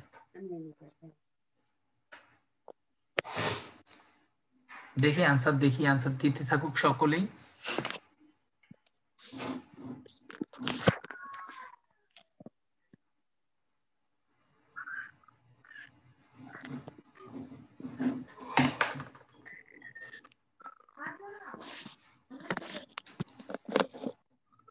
একজন শুধুমাত্র লিখেছে, শুধুমাত্র একজন জমা দিয়েছে লিখে। আচ্ছা ঠিক আছে, নিয়ামত হোসেন, হ্যাঁ ও ভালো লিখেছে, 10,000 ইউনিট। ঠিক আছে, অনেকেই লিখছে 10,000, কিন্তু 10,000 কি? 10,000 ইউনিট। ঠিক আছে স্যার, যারা সাধারণত আমরা মূলত ব্যবস্থাপনা হিসেব বিজ্ঞানে অধ্যায়টি পারি তাদের কাছে জিনিসটি খুবই ইজি, বা যারা আগে করিনি কখনো তাদের কাছে হয়তো বা একটু এটা কঠিন মনে হতে পারে, বাট আমি মনে করি যে না স্যার, আপনাদের স্ক্রিপ্টে, অ্যাকাউন্টিং বইয়ে সব জায়গায় সূত্রগুলো লেখা আছে, তো আমরা এই সূত্রগুলো অবশ্যই পড়ার চেষ্টা করব, সূত্রগুলো পড়ে আমরা অবশ্যই সে অনুযায়ী অ্যান্সার করব। ঠিক আছে, সুমাইয়া তাসনিম লিখছে 10,000 একক, খুব ভালো করেছে। ইউনিট লিখেছে, হ্যাঁ সবাই, বাকিরা গুড, এখন সবাই ইউনিট লিখেছে। রাজু শেখ, লাভলি, সুমাইয়া, ফ্রেন্ড, অসংখ্য ধন্যবাদ সবাইকে। তো বিষয়টা হচ্ছে যারা, যেহেতু সবাই অনেকেই আছে ক্লাসে উপস্থিত কিন্তু অ্যান্সার করেনি, তাদের উদ্দেশ্যে বলছি, এই যে আমরা কিভাবে বুঝবো যে এই সূত্রটাই ব্যবহার হবে। আমি প্রশ্নের তথ্য দেখবো, আমার প্রশ্নে কি কি তথ্য দেওয়া আছে। তারানগর কোম্পানির একক প্রতি বিক্রয় মূল্য, একক প্রতি পরিবর্তনশীল ব্যয় এবং মোট স্থির ব্যয় 120 টাকা, 72 টাকা এবং 3,84,000 টাকা। কোম্পানি 96,000 টাকা মুনাফা অর্জন করতে চাইলে তাহলে কত একক পণ্য বিক্রয় করতে হবে। এই যে কথাটা বললো যে মুনাফা অর্জন করতে চাইলে কতটুকু বিক্রি করতে হবে, মুনাফার কথা বললেই সব সময় প্রত্যাশিত বিক্রয়, মুনাফার কথা বললেই সবসময় প্রত্যাশিত বিক্রয়ের সূত্র। তাহলে প্রত্যাশিত বিক্রয়ের সূত্র হচ্ছে আমাদের কাছে স্থায়ী ব্যয় প্লাস মুনাফা, স্থায়ী ব্যয় প্লাস মুনাফা ডিভাইডেড বাই হচ্ছে একক প্রতি বিক্রয় মূল্য মাইনাস একক প্রতি পরিবর্তনশীল ব্যয়। যারা অ্যান্সার এখনো করতেছো অ্যান্সার দিতে পারো, কোনো সমস্যা নেই, অসংখ্য ধন্যবাদ। তাহলে আমরা যদি একটু দেখি এখানে স্থায়ী ব্যয় ছিল কত টাকা, স্থায়ী ব্যয় ছিল হচ্ছে 3,84,000 টাকা, 3,84,000 প্লাস 96,000 টাকা হচ্ছে মুনাফা যদি করতে চাই, আর 120 টাকা হচ্ছে প্রতিটি পণ্যের বিক্রয় মূল্য এবং 72 টাকা হচ্ছে প্রতিটি পণ্যের পরিবর্তনশীল ব্যয়। স্যার এই কোশ্চেনটা যেহেতু 15-16 সালে আসছে, 15-16 সালে আসছে ঢাকা বিশ্ববিদ্যালয়ের, ঠিক আছে, ওকে, মোহাম্মদ রাশেদ কামাল লিখেছে 10,000 একক পণ্য, ভেরি গুড, হ্যাঁ সুন্দর করে গুছায় লিখছে। বিষয়টা হচ্ছে এরকম যে কোশ্চেনটা যেহেতু 15-16 সালে আসছে ঢাকা বিশ্ববিদ্যালয়ে, তো তখন কিন্তু ক্যালকুলেটর ছিল না। ক্যালকুলেটর যেহেতু ছিল না, তো আমাদের কিন্তু ম্যাথ এমনই দিবে যেখানে আমাদের ক্যালকুলেটরটা ব্যবহার করতে হবে না, যাতে আমরা ক্যালকুলেটর ছাড়াই ম্যাথটা করতে পারি। তাহলে সেক্ষেত্রে আমরা খেয়াল করলাম, নাহলে দেখেন অনেকেই ম্যাথ দেখলেই ভয় পাবে, কিন্তু ম্যাথ কিন্তু যথেষ্ট ইজি। 384 কে 96 এর সাথে যোগ করবেন, 6 4 10 0, হাতে আমার 1, 10 8 18 8, হাতে আমার 1 3 1 4, তার মানে 480 লিখে 3টা শূন্য দিয়ে দিলাম, তাহলে 4,80,000। 2 আছে 10 মিল করতে 8, 7 8 হলো, 8 আছে 12 মিল করতে 4। খুবই সিম্পল ছিল। 4,80,000-কে 48 দিয়ে ভাগ করলে 10,000 একক। অসংখ্য ধন্যবাদ, 11-12 জন অ্যান্সার দিয়েছো তোমরা, আমাদের সবাইকে ধন্যবাদ। এবং আমার তো বিশ্বাস, যদি তোমরা সত্যি সত্যি না দেখে, না অ্যান্সার দেখে এই অ্যান্সার গুলো পারতেছো নিজে করে, তোমরা সবাই চান্স পাওয়ার শুধু যোগ্য না, তোমরা ঢাকা বিশ্ববিদ্যালয়ে টপ করবা, মানে টপ 100 এর মধ্যে তোমরা আসবা, যারা অ্যান্সার গুলো দিচ্ছ নিজেরা ম্যাথ করে। বাট যারা আরেকজনের অ্যান্সার দেখে দিচ্ছি তাদের কথা বলছি না, ঠিক আছে? আশা করছি না, একদম ইনশাআল্লাহ শিওর তোমরা টপ করবা ঢাকা বিশ্ববিদ্যালয়। ঠিক আছে, আজকের মতো স্লাইড ওকে, বন্ধ, শেষ হয়ে গেছে, স্লাইডটি শেষ হয়েছে। এখন হচ্ছে রয়েছে, কে লিখেছে? আয়েশা সিদ্দিকা, 10,051। আচ্ছা ঠিক আছে, আর লিখতে হবে না, এটা 10 নাম্বার লেকচার আমাদের ওভারঅল কমপ্লিট করেছি, 10 নাম্বার লেকচার। আর তোমাদেরকে গতদিন যে বিষয়টা বলেছিলাম যে কোন কোন টপিক থেকে আমাদের প্রশ্নগুলো বেশি বেশি করে আসছে, সেই বিষয়